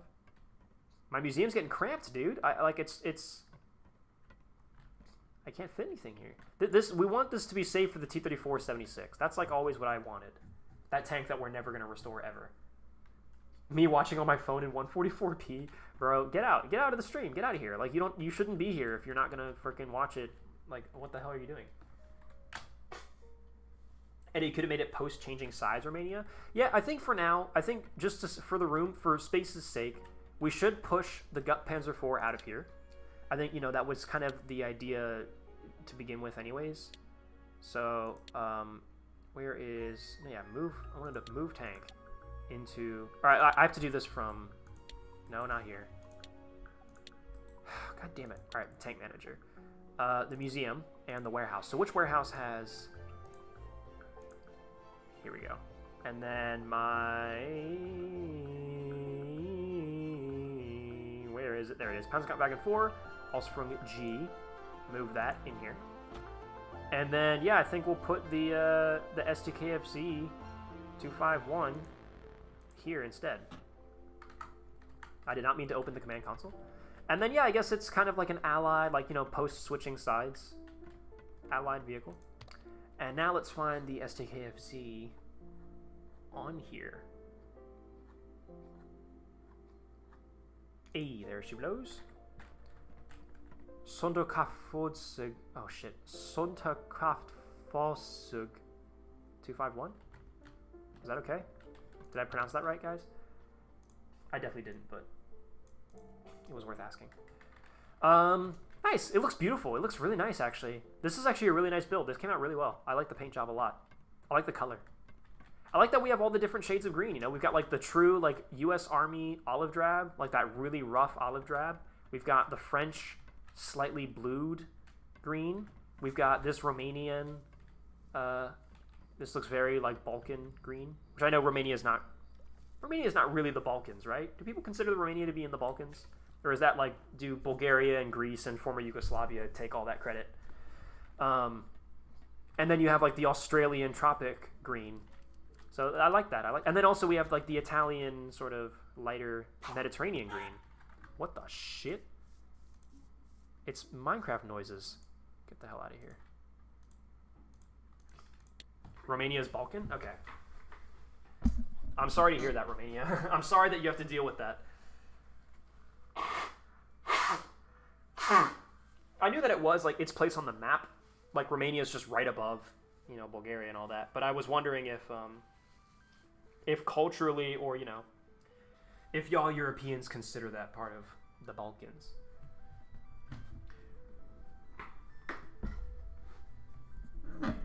You have the post-1944 Romanian Roundel. You could do an allied version. Yeah, okay. Are you going to make another tank? I'm not sure. How long have we been streaming for?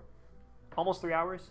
I don't know. I'm getting pretty hungry. I think I might call it here. Let's take a look around at what other tanks we can do next. I think definitely, probably, the Sherman, it's going to be Sherman time next. And those are all tanks that none of those are going to go in the museum, I don't think, because the Calliope's pretty awesome, and I don't see any reason to move it or to replace it in the museum. But, what is it, Warehouse 2? No, Warehouse 1 is all of our Shermans. Yeah, we were in here at the beginning of the stream. Yeah, I think we might do like a Sherman, what was it? The Sherman Special is kind of what I've been calling it. Might use this time to check up on some Discord DMs. What have you guys been DMing me on the freaking server? Praise Edda, what happened here? Oh, it's a nuclear engine. What the fuck? You watch the 7th Company trilogy and 4 Tankers Dog? Oh, Gogino in the Discord listening to me talk about watching 4 Tanker and the Dog. Yes, I haven't forgotten. I'm just genuinely an asshole, Gogino. I promise you. I have not forgotten. It weighs on me every single day. Gogino, who I know for a fact is fucking Polish, says in the Discord, I remember correctly, all photos of Gudel are unclear to a point where we don't know if it had Zimmer or not. Interesting.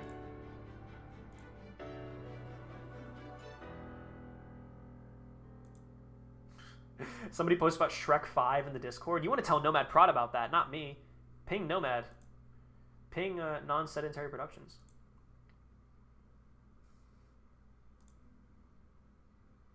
Address the poll and oh, he's been going crazy in Bullietta. That's funny. And if you watch it, Gogeta might stop harassing you. Might. But see, the longer I don't watch it, the more credence it has to become a part of Eta320 lore in the Eta320 iceberg. God, this tank is so fucking ugly. You know, maybe to finish off stream today, you guys, do you want to do the Pink Panther? To finish off stream today? Just restore one last tank, Pink Panther. And then next stream we will do the Sherman special. Every single Sherman variant. Yes. I've got one big yes. By the way, sorry I said M36 in that one comment instead of A18. I just said that because you mentioned the M36. Oh, yeah, there's no problem, Goober. I just like correcting people because I'm autistic. Romanians on their way to steal the government's wallet. Well, I'm hearing an over-resounding yes for the Pink Panther.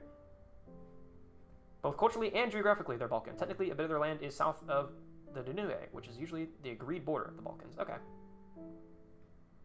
I like there was a great joke I heard, which was, an Irish man leaves his car unattended in Romania. Does the bomb go off before the Romanians can strip the car of all of its parts? It's a thinking man's ultimatum. It's a good question, honestly. I don't think I know the answer.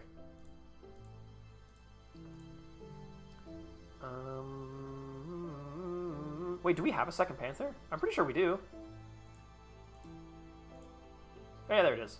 Alright, into workshop, museum, into, I guess, slot 1.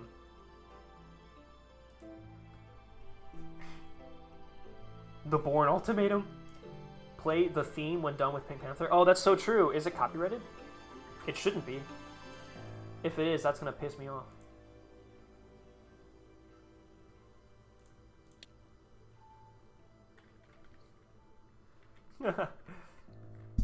I'm depressed. If you're about to do a if you're about to host a War Thunder event in which cast is allowed, count me out, bro.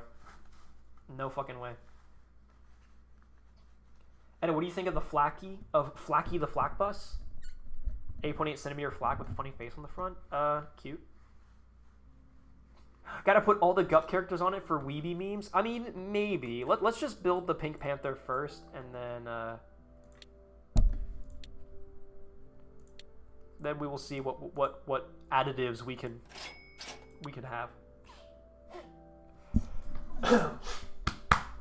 Fuck, my nose has been running all day today, especially on stream. All right, I forgot how this works, guys. How do you restore tanks? I forgot. Oh wait, you gotta do this first. Move the turret onto stand 1. Move the engine onto stand 1. Nope, I moved the engine onto stand 2. That was.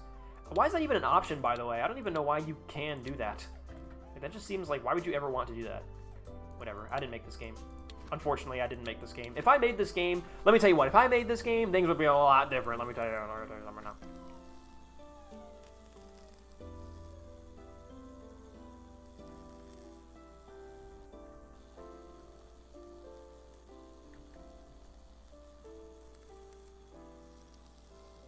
What do you think of the 88mm flak gun as an anti-tank gun in general? I think history showed that it was a very, very effective anti-tank gun.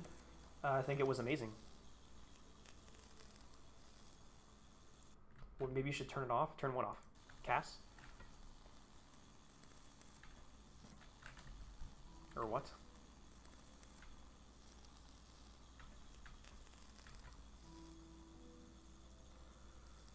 What is your opinion on the United States of Russia? I don't know what that means. That's not a real place. That's a Hoi 4 fucking alternate history nation. Need to leave now. See you, nerds. See you later, Bean the Great. Thank you so much for coming to stream, buddy. Being here in any capacity makes my heart quiver. It makes my heart quiver in fear. Anytime I start stream and I see the chat start coming in, my heart quakes in fear. My anxiety skyrockets.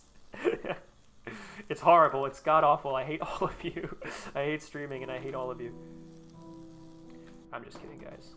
I wouldn't stream if I didn't enjoy it. But also, I hate all of you. Your nose is running. Turn it off. Oh, yeah. That's a good point. You're right. Maybe I should just... There you go. Should be fine. Well, then you better go catch it. Guys, my nose is running. You better go catch it. You're fucking. I'm Goofy the Goober. My Goofy. I'll fucking do it again. Your nose is running. You better go catch it. Fuck you. Just beats the shit out of Goofy. Fuck you. I fucking hate you. I hate you so much. Bro, is that drunk Goofy? Yes, sir. Outsource repairs when you start derusting. How about you don't tell me how to play this game? How about you stop backseat gaming? Yeah, how about you leave me the fuck alone?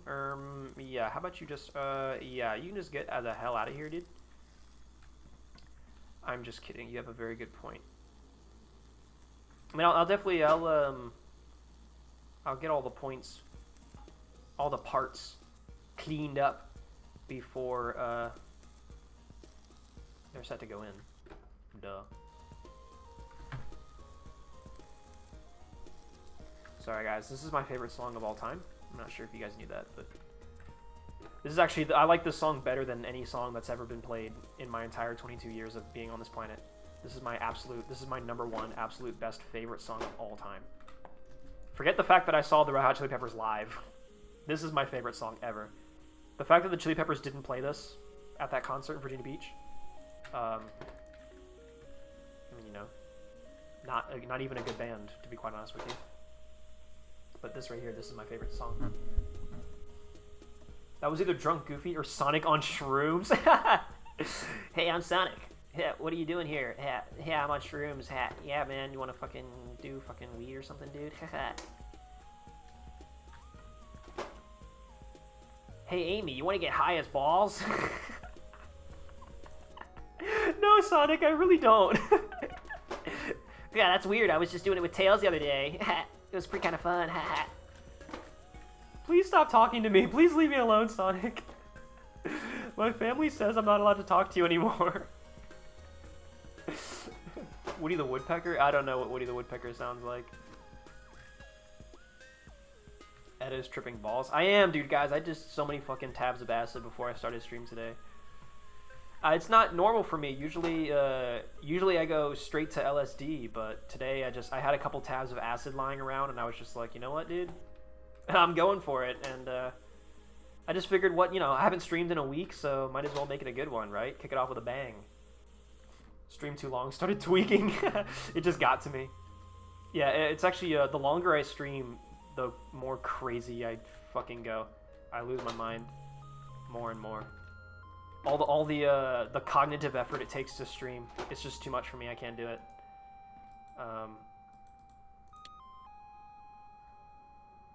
I thought for a second we had all these extra Panther skirts, and I thought for a second that I had already outsourced the repairs, and I was like, oh, sick! Look at that! Fuck you! I've already got everything. But alas, I was wrong. Oh wait, we might need to hold on before we go any further here.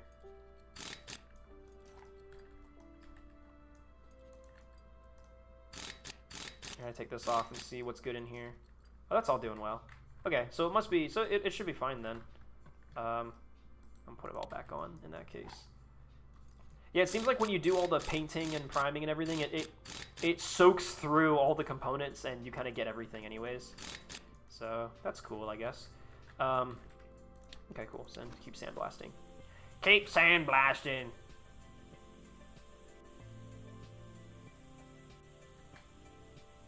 Go on then, keep sandblasting. Did I tell you to stop? Go on then. Ooh, that's rusty. Hold on now.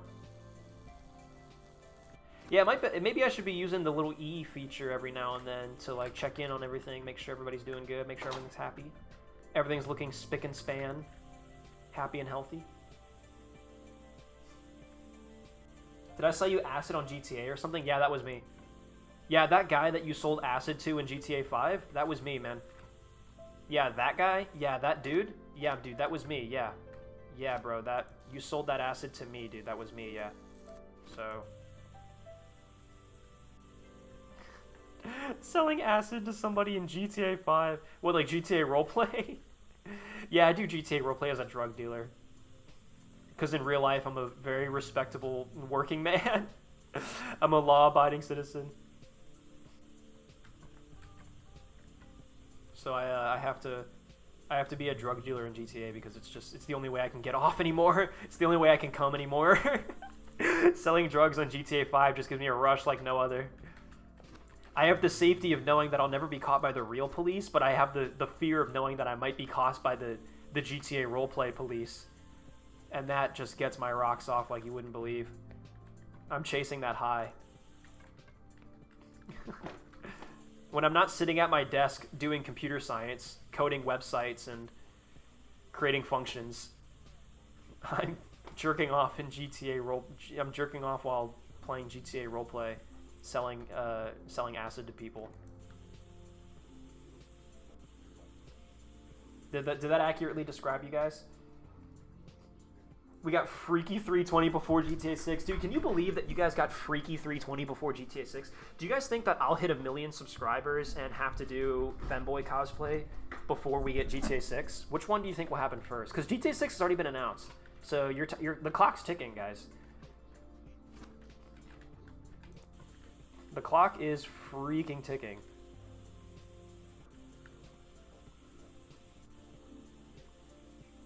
The crazy doctor, too fucking insane. The crazy doctor. Yeah, the longer I stream, the more I become like the crazy doctor. The crazy doctor is my alter ego, my genuine alter ego. He's my alter ego on GTA roleplay that I used to sell acid. Hello, I'm the crazy doctor. I have got a tab of acid for you. And everyone in GTA roleplay is like, oh my god, this doctor's, he's so crazy. I just love, it's just, what I love about that character is it's such a smiling Friends character in that he only has one bit. Like, there's only one thing about him, and it's that he's crazy. That's it. And just the fact that the only thing he ever says is, I'm the crazy doctor. I'm fucking insane. Like, just, the only thing he even says about himself is that he's just crazy. It's just, there's only one thing about this character, and that he's crazy and insane. No one knows why. He just is. I'm the crazy fucking doctor. I'm insane. I'm literally mentally ill. I cannot be stopped. Oh my god, he's crazy. This doctor's fucking crazy. And all anyone else says about him is that he's crazy. The only thing anyone says about this character is that he's crazy. It's all he ever says about himself, and it's all that anyone says about him. It's just consistently remarking over and over how he's just crazy. That's all there is to it. Etta, say the Gorilla Pack copy pasta? I don't know what that is, bro. I still can't believe people chill on GTRP servers for hours on end pretending to be police or something. Like, how is that fun? I can imagine it would be fun. I don't mind, like, roleplay's fun. I don't mind it. It depends, though. Like, I used to do, when I was in high school, I was a fucking master on the, well, not master, but I was really into all the, like, the GTA Clone Wars RP servers. Like, on Gary's mod. I'd be in the engineering battalion, so I would do like engineering roleplay. So like they would bring in like TX-130s or LAATs and all that stuff, and we'd have to fix them up. Which, you know, I wasn't into tanks at the time, but you know that may have been planting the seeds. But yeah, I was in the engineering battalion for one of the servers. There was another server, my first server I was ever on. I was in the 442nd Siege Battalion, and I was an engineer. That was like my sub job, my role, I guess, in the squad. And yeah, like we would build cover, we would operate the artillery guns, we would build FOBs, things like that, and it was fun. I fucking loved it, man.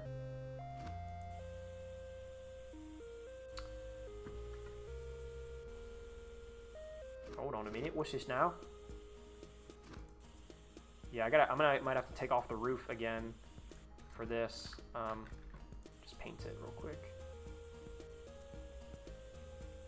And then take all this off so I can get down here. Oh yeah, see, we gotta get this out of here. See, I should have gotten in there because now I'm gonna have to do the outsource repairs again with those two things. See, I want to get everything in one go, but yeah, now I gotta go back down here to this. Oh, and the fuel lines too in the back. Outsource repairs. Yeah, man, shout out the 442nd Siege Battalion, dude.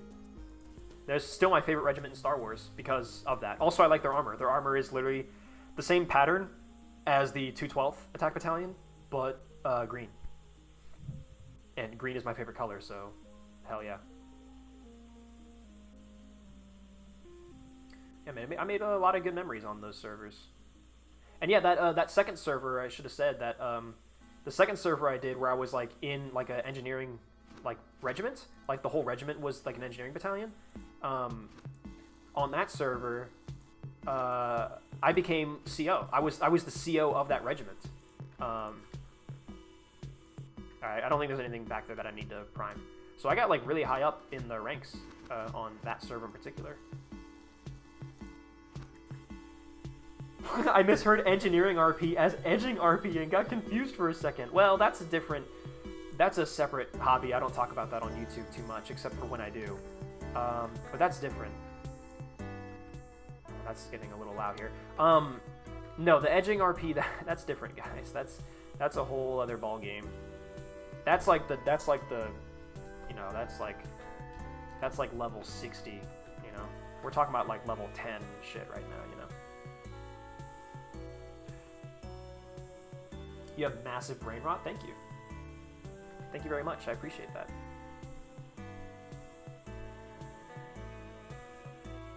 Oh, you were talking to Damn Jan? I thought you were talking to me. I was like, I don't know what it is about like Clone Wars roleplay that makes me brain rotted, but okay. I'll take that as a compliment. Take that on the chin. Edging RP at a discovered VR chat. I think I played VR chat like twice when it first came out, and I never played it ever again. It was aight. There's nothing to do.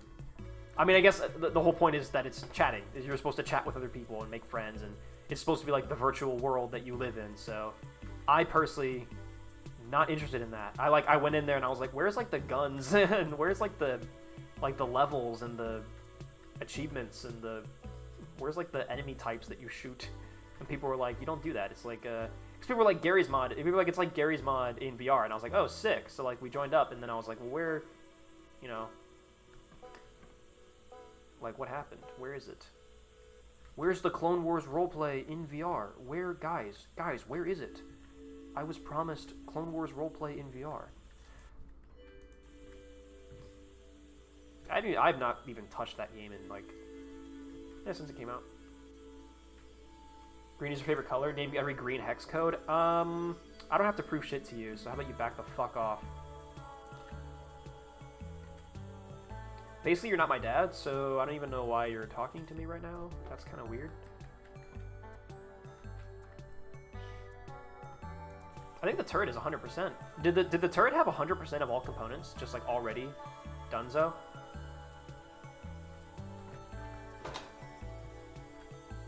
I don't think I had to put anything in here.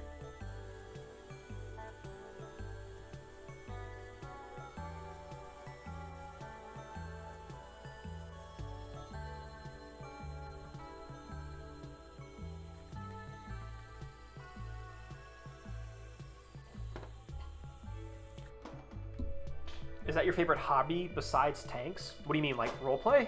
No, I don't do it anymore. I have not been on a Gary's Mod roleplay server in forever. Favorite hobby besides tanks? Honestly, firearms. Like firearm collecting and doing stuff with all my guns. That might be like a pretty close second on my like hobbies. You know, like my list of hobbies. But not really, man. Like tanks are kind of my it's going to be related to tanks in some way, shape, or form most of the time. Out of the Hall is at 98%. What are you talking about? What the fuck are you talking about? I mean, of course at 98%, there's like a lot of stuff still to do. I haven't even started on the engine. But the turret, yeah, turret interior, turret exterior, yeah, the turret is 100%. We didn't have to add a single part. The turret was 100% complete. I just had to fix it.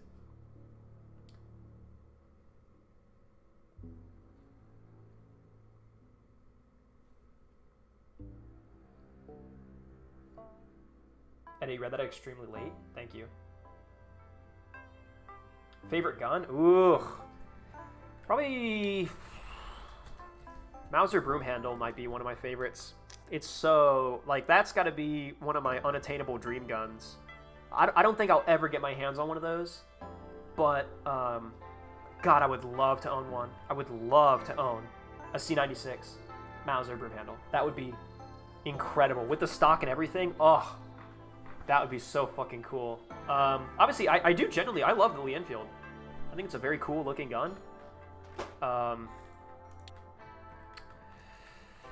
Yeah, favorite gun. It's tough to pick a favorite. I can just list off a bunch that I like a lot. But maybe, like, right now, the Mauser broom handle. I've been starting to get interested again in owning a Garand. I, for the longest time, always said, like, I'm not interested in owning a Garand because everyone and their mom has a Garand, and it's just, like, you know, I would rather collect stuff that is, like, rare and interesting. But I'll have to admit, like, I went down a rabbit hole of, like, how to get your hands on Garands through, like, the CMP here in the United States, and how you can sign up and do all this stuff to join the CMP, and you can get a Garand for, like $600 or something like that, like, pretty cheap. And I was like, holy shit, like, that's really awesome. And in falling down that rabbit hole, I, like, discovered, I did a lot more research on how the Garand came to be, and, like, the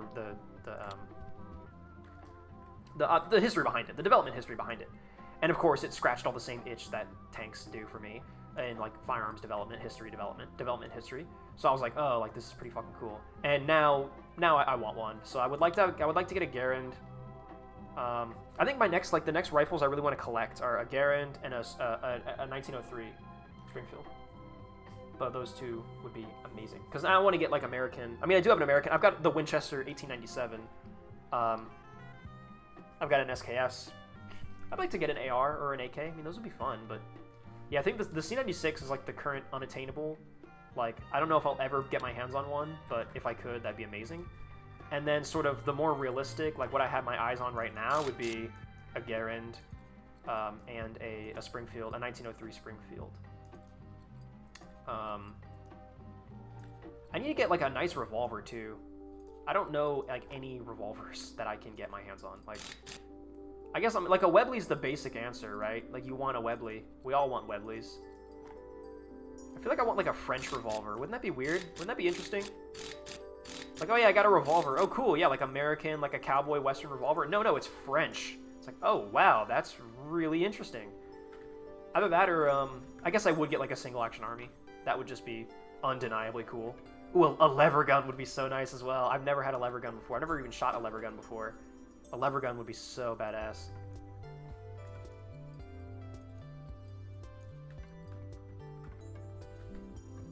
A number 4 Mark 1T. If I could collect more Enfields, I'm not much interested in collecting like multiple of the same type of gun. So far, I want to get, like, different ones. And if I ever did though get another Lee Enfield, I would want to try. And I know this is, like, you have to be, like, a millionaire for this, but I would like to try to either get or build my own number 4 Mark 1T, the sniper variant. I'm sure you can get, like, a Canadian long branch number 4T for not too bad, right?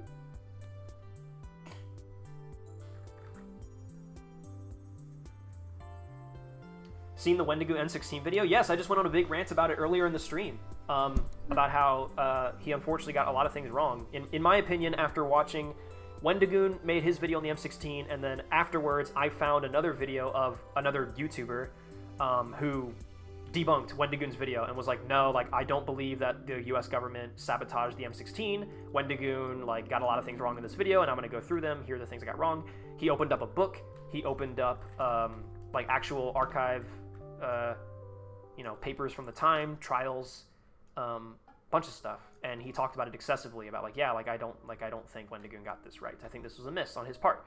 And his video was convincing enough that I think I agree with that guy's conclusion, and that, yeah, I think Wendigoon missed the mark on that video generally. I think it's a good, again, I don't want to repeat the rant that I had an hour ago, but, you know, we all love Wendigoon. He's great. Like, I love his content. I've been watching him forever. People say I look like him, so I can't possibly diss him. I enjoy his content. He's great. He generally does his research. He's a nice guy, obviously. But yeah, I think he just broke into a new era of content, because he doesn't usually do firearms content. He does, like, horror and, folklore content. So he broke into the firearms world for the first time, and yeah, I think as a result, you're not going to get everything right. But yeah. Fuel system, don't forget. Thank you. I mean, I'm gonna go over this with this. Don't worry, we're gonna make sure we get everything. I saw interesting. You play any shooters? A lot of games like Tarkov have in-depth customization mechanics. I got into Tarkov for like 3 or 4 weeks, but I was just so bad at it I couldn't. Like I just kept dying, and I was like, I can't keep anything. I can't hold on to anything. I just sucked at it. I was like, I can't. This is not like the gun collecting aspect of this is not fun because I lose everything instantly. I don't feel like I can hoard stuff. But yeah, I mean, I play a lot of shooters, yeah.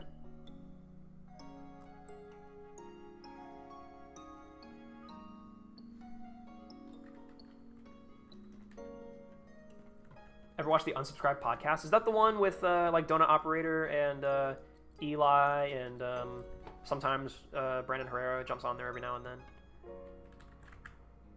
I've seen some clips from it. I've seen a couple like specific episodes. I've seen some clips. I think I first started watching them after that guy who made that hit video on Wendigoon, the bad conservative horror movies or whatever that video was called. When they were on the podcast and they talked about that whole thing happening, and it was the whole thing where they were like, Wendigoon is a golden retriever who's made friends with a bunch of wolves, and we're the wolves. Like, you don't fucking make fun of Wendigoon. Like, we love him, and like, fuck you for like going after him, and like that whole drama happened. And then I subsequently found, it's how I found, like, I don't watch any of these people regularly, but I stumbled across Turkey Tom, who I thought was kind of funny in the video of the like 1 or 2 videos of his that I watched, again addressing the whole like, because that guy, when he made the conservative horror movies video, he dished on Wendigoon, but then he also dished on yeah, Turkey Tom. Who else? What was the other guy that he dissed on that I actually watched this guy's videos and actually liked them quite a bit. Yeah, if I just look at Wendigoon drama, can I find it? In archive. Who was it, man? It was started the beat. Brandon Buckingham. Yeah, I stumbled across I had never heard of Brandon Buckingham before, and I just went down the rabbit hole of all the different people who were attacked by that guy, all making their own rebuttal videos. And so, like, I stumbled across Brandon Buckingham for the first time. I stumbled across Turkey Tom for the first time. Turkey Tom was like, he was alright. I like watched like 2 of his videos, but Brandon Buckingham I watched, and he has a video being right down here in Creighton Court, Richmond, Virginia. He's like, from what I can tell, he's like a Channel 5 type guy. Like, he goes with a microphone to like the hoods and the ghettos. He just interviews people, and he went down here to Creighton Court right here in Richmond, Virginia. I gather that he's from Maryland, I think, or somewhere in this area, because yeah, he went down here. It was so interesting to see him, and there was a point in the video where they were in like at like the bottom of the hill in Richmond. And I was like, holy shit, like, that's where I used to park my car back when I used to work for the hospital. Like, oh my god, like, I know where that is. It's so crazy. Yeah, check out Brandon Buckingham. Check out his video at Creighton Court in Richmond. It was so cool. So that was very interesting to see him do a video, like, down in my part of the country, so to speak. And even my part of town, in a lot of ways. Anyway, yes. And so then, yeah, I went down that whole rabbit hole of the In Praise of Shadows. I think that was the guy, just looking at it now, that was the guy who made the hit piece on Wendigoon. And yeah, that whole thing was so funny.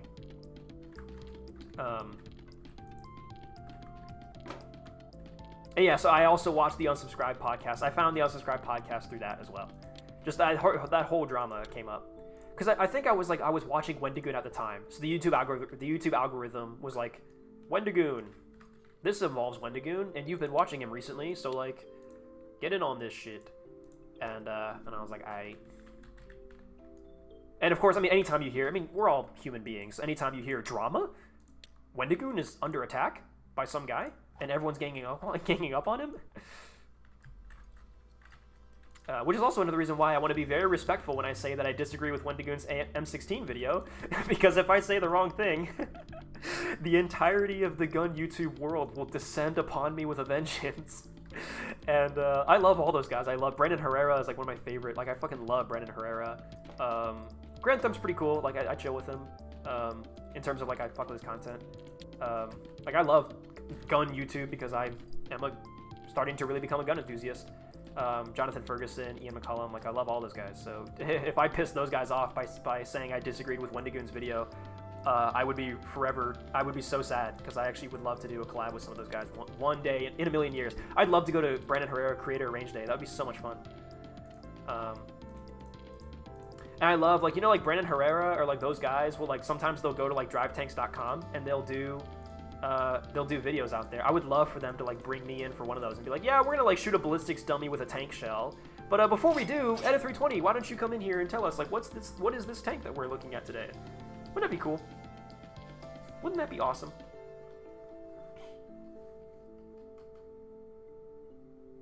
Are you gonna strategically transfer equipment to an alternate location to finish the Pink Panther?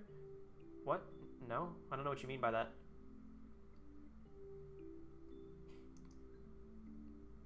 Turkey Tom is nice. I love commentary videos of him or degenerates.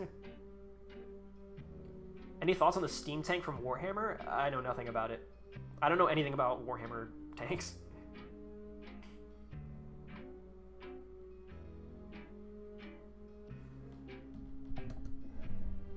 Everyone, come quick. Let's go kick this random YouTuber in the ribs for getting something wrong. Boo. Forgotten Weapons is a fire channel. It is, dude.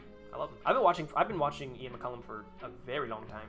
See, I watched him like for a very long time just as like absent, like even before I was really into like super, because I very much have fallen in love with tanks before I kind of fell in love with firearms. Actually, I have 2 videos on my Lee Enfield when I first bought it and when I first went shooting it. They're on this channel, or on the main channel. If you go, you can scroll down, you find it. I have 2 videos of me talking about my Lee Enfield, and in that video I say that I'm very much a tank nerd, but I would not consider myself to be like a firearms nerd or a firearms enthusiast. Especially in my exact words, I think I said that, especially when I compare how much I love tanks versus how much I love firearms. Because at that time, I just thought firearms were, I mean, they were neat. It was military history, so it was all kind of in that same genre, so I was like, yeah, that's cool. But I like am head over heels in love with tanks. And so I was watching Forgotten Weapons, actually even before that, because I just thought it was interesting. Like, for military history, development, firearms development, it was cool. So I've been watching Forgotten Weapons for a very long time. But especially as I've been collecting guns, and as I've been watching more and more of those channels and all that, I would definitely say these days I am definitely like a gun. I would say I'm a gun nut these days. A firearms enthusiast, so to speak. I still think I obviously love tanks way more than I love guns. Like if I really loved guns, I would change my channel to be a gun channel. But first of all, I think that's a heavily saturated market. But also, I genuinely still love tanks more than I love guns. Guns are great and all. They're cool. They're very cool. But I still love tanks more. But I would say I think I'm far enough into it that I would say I'm a gun nut. And so yeah, so I've been watching a lot more. I mean, now I watch Ian McCullum and like I really understand, or you know, I really am interested in it more so than I would have been before. And then people like, dude, honestly, like my intro pill to being a gun nut is definitely Jonathan Ferguson. 100%, dude. The firearms enthusiast reacts to on GameSpot. That is what really got me like super really paying attention to firearms in that way, the same way that I pay attention to guns, or sorry, to tanks. So dude, I fucking love Jonathan Ferguson. Is awesome. I love him so much. He's so just cool and chill and amazing. I almost wonder if I like prefer him over Ian McCullum. They're both amazing, but like I think he's awesome. I really like Jonathan Ferguson. Just a way to ask if you're gonna steal parts to finish the tank? No. Armored Trains video when? Never. Opinion on Martini Henry? It's pretty cool. Break open. Chamber loaded. Old hat gun.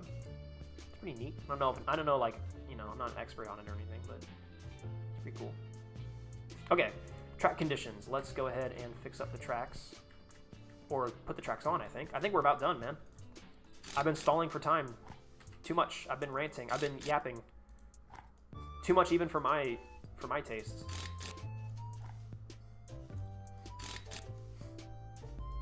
Do you think Microsoft and recent updates ruined Minecraft by making it too populated, or do you vibe with most, or if not all, the new additions? I vibe with most, if not all, of the new additions. I understand where people come from when they say, like, it's basically modded Minecraft. Like, vanilla Minecraft is basically modded Minecraft.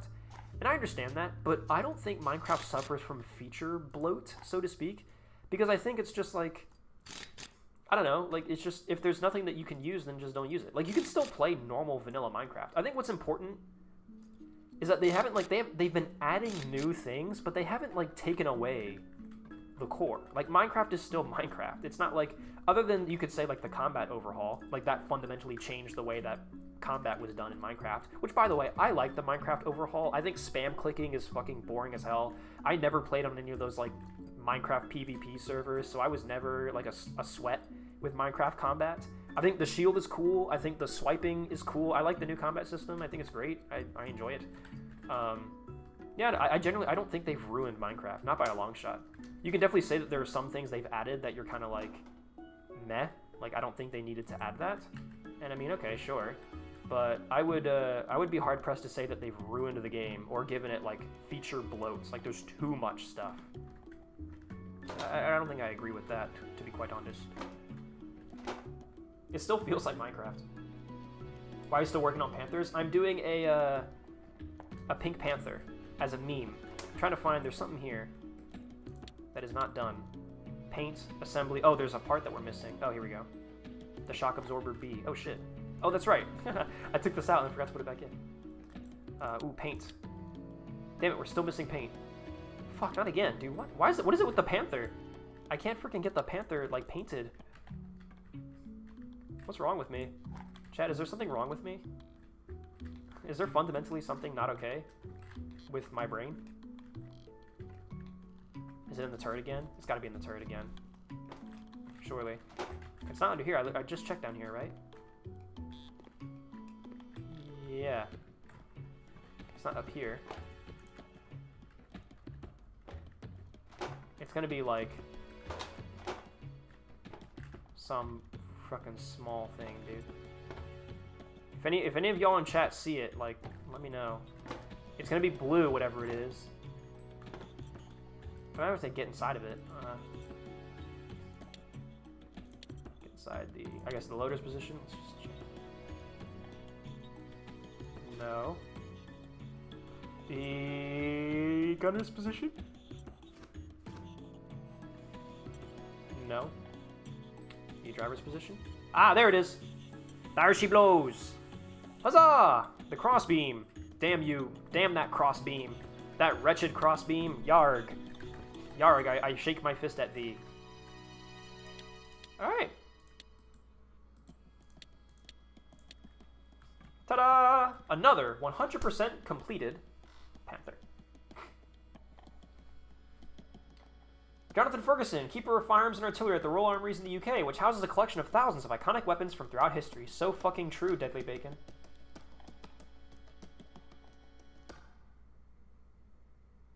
No, I'm not gonna lie, this has been the chillest, most positive stream / piece of media I've seen in a long time. Good stuff. Thanks so much, Damn Jam. I appreciate that. What are we doing next stream for tanks? We're gonna do the Sherman special.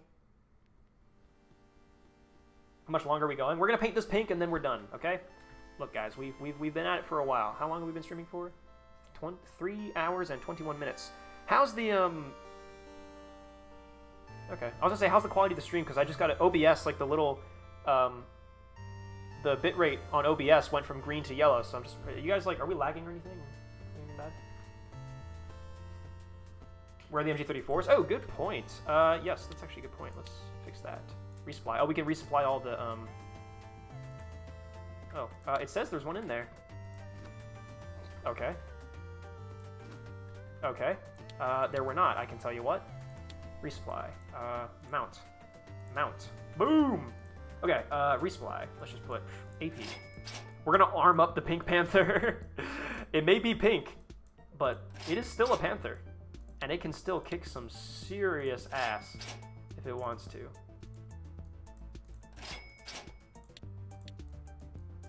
Am I hitting the same one again against 7? Alright, let's do 7. 8. 9. 10. 11. Nope, HE. There you go. Alright, she's stocked up on ammo. She's feeling good. Could do a cool more Mine Panther. Add all the guppies to it too. Maybe. We'll see. We'll see. I feel like if you're gonna do a Pink Panther, then it's gotta be a Pink Panther. Like, that's literally that's the whole point. But I guess, theoretically, we could. Okay, paint room. Oh, oh my god, that is annoyingly bright. That is annoyingly bright pink. I hate that. It was a pretty light, it was a pretty bright shade of pink. Yeah, the saturation needs to come way down. It wasn't like that, was it? It was a light shade of pink.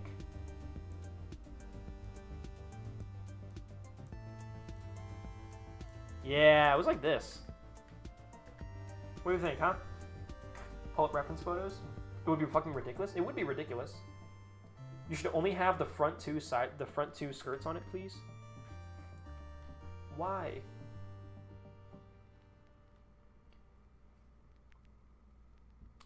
I watched the VR tank game video and you said you'd love a well-done game with tanks and infantry, but also that you disliked Enlisted. Why is that? Enlisted, first of all, it's published, not made. I'll give them credit where credit's due. It's not made by Gaijin, but it is published by Gaijin. I instantly have a massive bias against Gaijin. I hate Gaijin as a company. I don't like them, and I disapprove of all of their products. That being said, I do play War Thunder. In fact, if any of you who were in the Patreon chat saw that I was playing War Thunder a little bit over this past week. The game is fun, but I don't agree with its monetization practices, and I hate the people who make it. Also, I play War Thunder like maybe once or twice a month these days. So I think I have a healthy relationship with the game where it's not consuming me. But I don't like the company that makes it or that publishes it and makes it. Also Enlisted, I tried playing it. It doesn't do what I want. It's like, it's too arcadey, and it's too like, it feels very slapped together to me. The game doesn't feel very cohesive, which I know sounds weird, but yeah, too much grind, that too. It's got the same problem as War Thunder, which is, yeah, the grind is way too hard. It's a huge grind, and everything is so small scale, and in my attempts to play the game, like, the tanks were just too, like, the maps were so small and linear that the only thing you could do with a tank is drive up and just, like, shoot a building a million times, and then someone would throw something at you and fucking kill you. Like, I don't know, it's just something like, why not Hell Let Loose? Yeah, Hell Let Loose. A game like Hell Let Loose or a game like Postscriptum, I like those a lot, or Squad 44. I love those games a lot because it's the wider maps, larger scale objectives, and yeah, the job of a tank, like if you play as a tank in Hell Let Loose or Postscriptum, you're supporting infantry, like you're doing all that stuff, and that's great. I would just like that, but I would like it to have AI as infantry so that it's a bit more single player friendly, and the game is like focused on tanks. Like, you know, Squad 44, Hell Let Loose, these are large scale tactical shooters that like have tanks in them. I would want a tank game where the main focus of the game is that you play as tanks.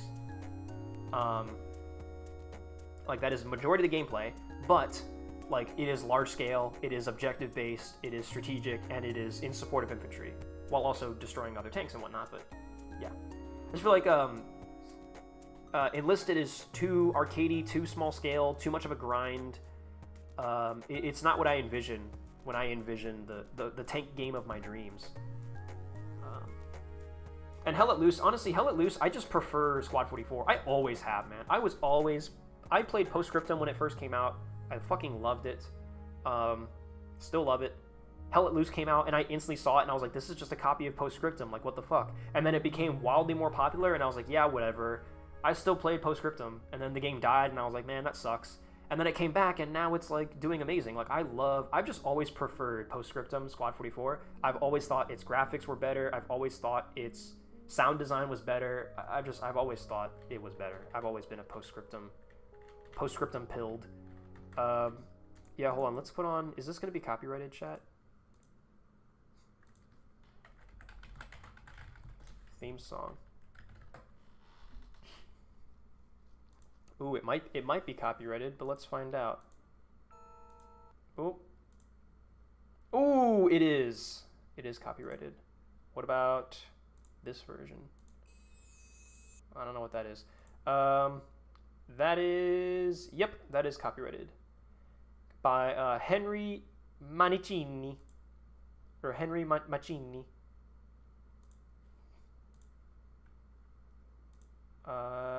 Yep, Henry Mancini. Suggested by SME. And I know that SME, that's like one of the big companies that fucking gets people all the time. So, sorry. Unfortunately, we cannot play the Pink Panther theme song, for it is copyrighted. Find a copyright-free version? Alright, how about this? Hold on. I actually think I might have a genuine candidate.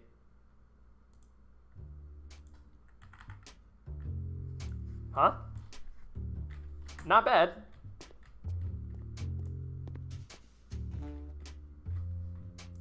It works. It works really well. There you go, boys.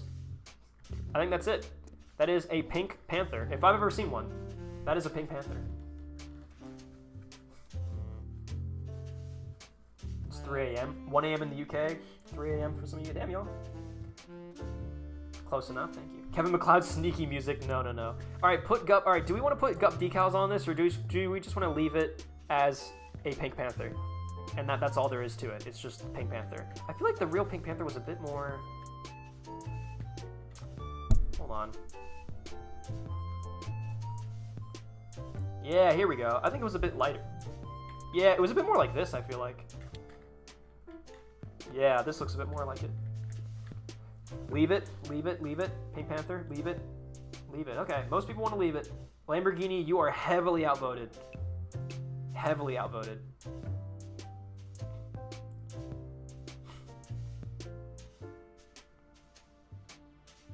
And I honestly missed most of the stream. That sucks for you, Vesp, honestly.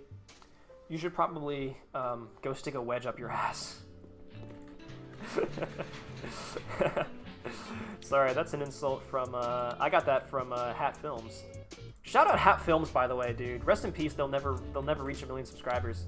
Fucking love Hat Films. Those three guys, Smitty and Ross and Trot, so fucking funny. They were the shit. I watched them so much in like 2017, 2018. I just remember Ross doing a "go stick a wedge up your ass." Just what an insult! What a thing to say to somebody. Go stick a wedge up your ass. Anyway, shout out Hat Films if anybody else knows Hat Films. More of a hot pink? Yeah, well, fuck you.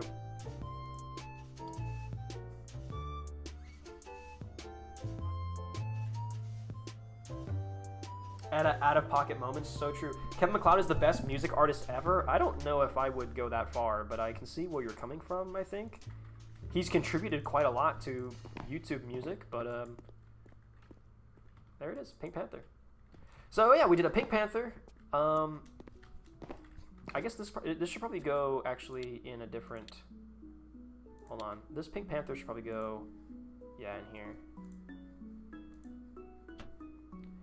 So, to recap, and to end the stream, where did bro get 2 mice? Dude, literally, Enda, when did you get all these mice? You guys, dude, Lamborghini, where have you been? Deadly Bacon, I understand. You seem like a new chatter. I don't recognize your name. Lamborghini, I know you're fucking normal, very here all the time chatter. How did you miss the stream when we got 2 mice? It was in the search of the IS-2 when we got 2 mice. Also, yeah, now the Gup Panzer IV is alone here. It's gonna sit in the warehouse forever. As with the pink. God, the thing is glowing pink. It's literally like reflecting pink off the floor. It's glowing. That is hilarious. Yeah, no, in the search for the IS-2, we found both mice that exist ever of all time. Yeah, I wasn't there. Dude, you missed the IS-2 stream? That's like the most important stream of this entire series.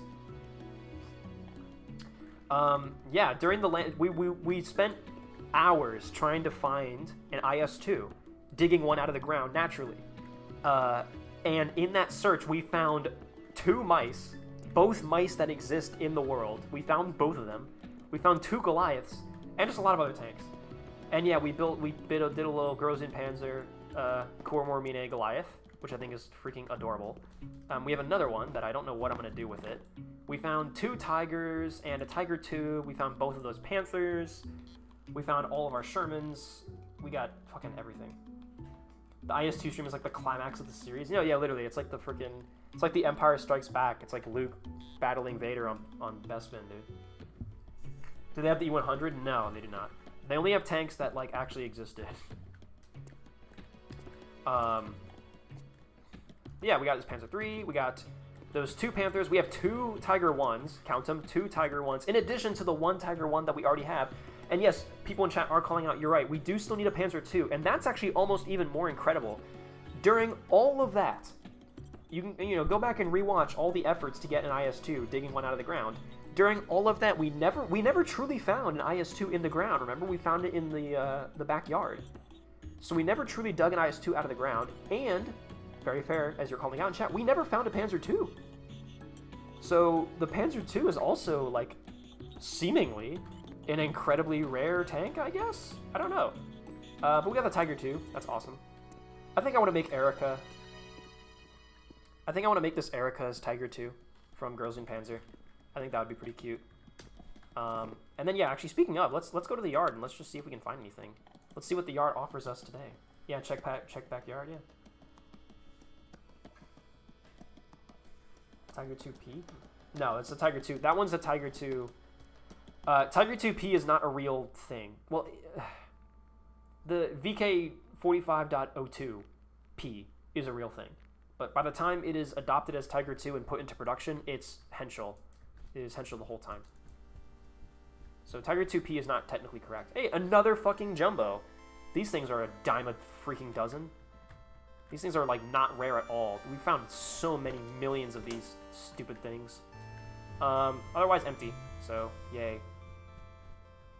Oh yeah, we also found Little Willie and the Vickers. Oh, that's right, I wanted to put the Vickers, I wanted to restore the Vickers and put the Vickers in currently where we have the Romanian half-track. I want to put the Vickers there. So I need to find a spot for that Romanian half-track, man. That was my first tank, bro. We never fucking found one. We never found one. What are your thoughts on the Panzer II as a tank? It's kind of cute. I don't have much to say about it. I don't know it as deeply as I know a lot of other tanks, so I don't feel super confident being like it was the best 20mm autocannon tank that ever existed. But it was cute. I like it. It's a neat little tank. I like the look of it. I find autocannon tanks naturally to be inferior. I have a bit of a superiority complex. Like, I think, like, if I were Hitler, instead of executing Jews, I would execute, like, 20mm autocannon tanks.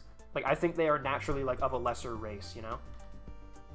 Like, I'm not a white supremacist, but I am a, like, a traditional tank cannon supremacist. I think autocannon tanks are just subhuman, so, yeah. I naturally have something against the Panzer II in that regard. But anyway, before that gets clipped and used against me for the rest of my life, let's finish up the stream. We gotta finish. I gotta eat. I'm fucking hungry. As usual, we finish the streams with a little recap. Chat. What if 40 or 105mm autocannon? That's kind of okay. I mean, if it's an autocannon that you can use to kill other tanks, yeah. Which, to be fair, the 20mm at the time of its debut could kill a tank. But anyway, as we always do, we do a recap at the end of stream. So, our current museum after today's escapades, we still have the Italian M18, or rather American M18, but service in Italy. Very cool. We've got our Australian Churchill AVRE, which is very awesome. This tank is very epic. I like it a lot. Looks delicious. We have our French M10, still probably one of my favorites. I think this thing came out really, really well. We now have a Romanian half-track, which is awesome. I'll admit that I have my I admit that I had my doubts that we could pull this off, but it was surprisingly one of the simpler builds, one of the simpler ones that we've ever done. So beautiful. I do actually really like it. I think it came out super, super well. And I know this is one that we've been asking for a long time. We've got a T-34 Calliope Sherman tank. It's just a normal American service Calliope. Very epic. We have a Spanish BT-7. I think traditionally they would have been BT-5s more so, but that's okay. So yeah, Spanish service BT-7 during like Spanish Civil War. A Finnish Sturmgeschütz, which I love. A Sturmy, if you prefer. Sturmy, my beloved. We now have Pudel, the Pudel, Polish Panther tank, also known as the Pudel, without the side skirts too, so it's accurate. We've got a Hungarian Tiger Juan, which is pretty awesome. Massive W to Hungary. We've got a Soviet KV-2 and a Soviet IS-2. So yeah, the only space that's left in the museum to occupy is here, which will be the T-34-76 eventually. And then yeah, I did say I wanted the Vickers to occupy this slot right here. So I don't know what we're going to do with the Romanian half-track, because I actually do really like it, and I think it fills out a neat little spot in the museum. But at the same time, yeah, I just don't know. I don't know. I don't know where it's going to go. And yeah, we're going to do a T-34-76 right here. But that's, of course, when we get around to restoring it, which will be in a million years. In the meantime, I think the next stream that we're going to do after this one, immediately following, is going to be the Sherman special. So we've got so many Shermans to restore. And I think it would be so much fun for a single stream to just restore a bunch of Shermans. It's going to be the same thing over and over again, but they'll be slightly different. Sierra 117, thank you for catching that reference, Deadly Bacon. Yes, I decided to put 117 on that tank because Master Chief. I love Halo. We're gonna play Halo on stream one of these days too. I can't wait for that. So many games I want to play on stream. So many games. Speaking of, actually, sorry. Speaking of, on Thursday, it is assumed probably that we would play. I forgot to turn that on. It is probably assumed that on Thursday we would play Half-Life Alyx, because that is traditionally what we've been doing on Thursdays. However, I am instead going to play, I'm going to try, and I'm going to message the patrons and all these guys about this now, because I'm only just now announcing this. I want to try to play this Squad 44, the new update for Squad 44, on stream. I think that'd be a lot of fun. So we can try to get a little tank crew going. I'll get some volunteers. And yeah, I'll play Squad 44 on Thursday, and then hopefully, if I'm able to stream on Saturday, Minecraft, like we've been doing for the the factory, the dessert factory in Minecraft. Yeah. Like next stream after Sherman's. After Sherman's, can we make the 2 mouse? The stream after the maybe. The mice are pretty low on my priority list, I'm going to be honest with you. Comrade Clumsy, I appreciate your concern for me. I'm doing well. Thank you. Switch KV2 and IS2. So it's almost facing the tiger. Oh, you think? See, this spot I had reserved for the IS2 since, like, forever. Because I think it's just got so much. You got a poster here, you got big poster behind it. Like, it's a centerpiece. It's going to be flanked by 2 other Soviet tanks. Like this tank, the IS-2 being in the center, staring straight out into the museum is just very cool. And I really like this, and I want this. So I like the IS-2 where it currently is. I know it's not like facing the tiger as like a duel, you know, like facing off against each other, but I like the IS-2 a lot where it is right now.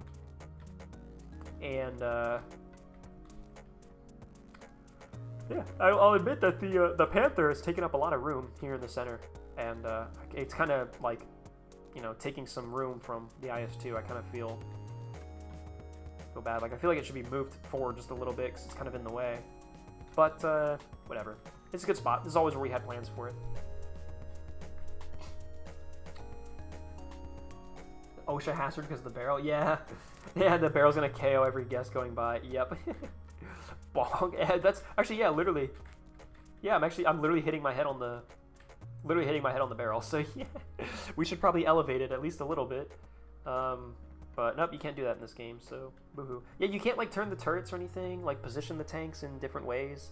You can't pose them. If you open any of the hatches, they close again automatically when you leave the museum and come back. Like, kind of sucks. I remember I wanted the Calliope. I wanted to have like some of these hatches open on the Calliope because like it looked cool. But I somehow just looked into the periscope on that.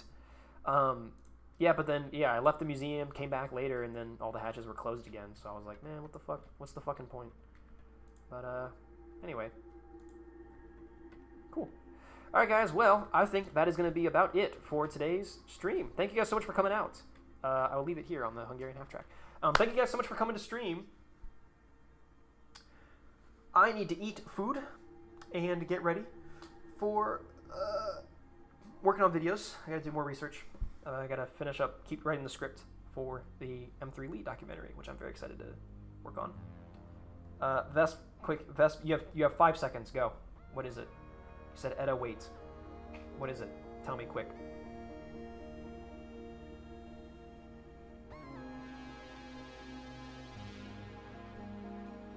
Can we try to do a South African Sherman M4A1 with desert camo?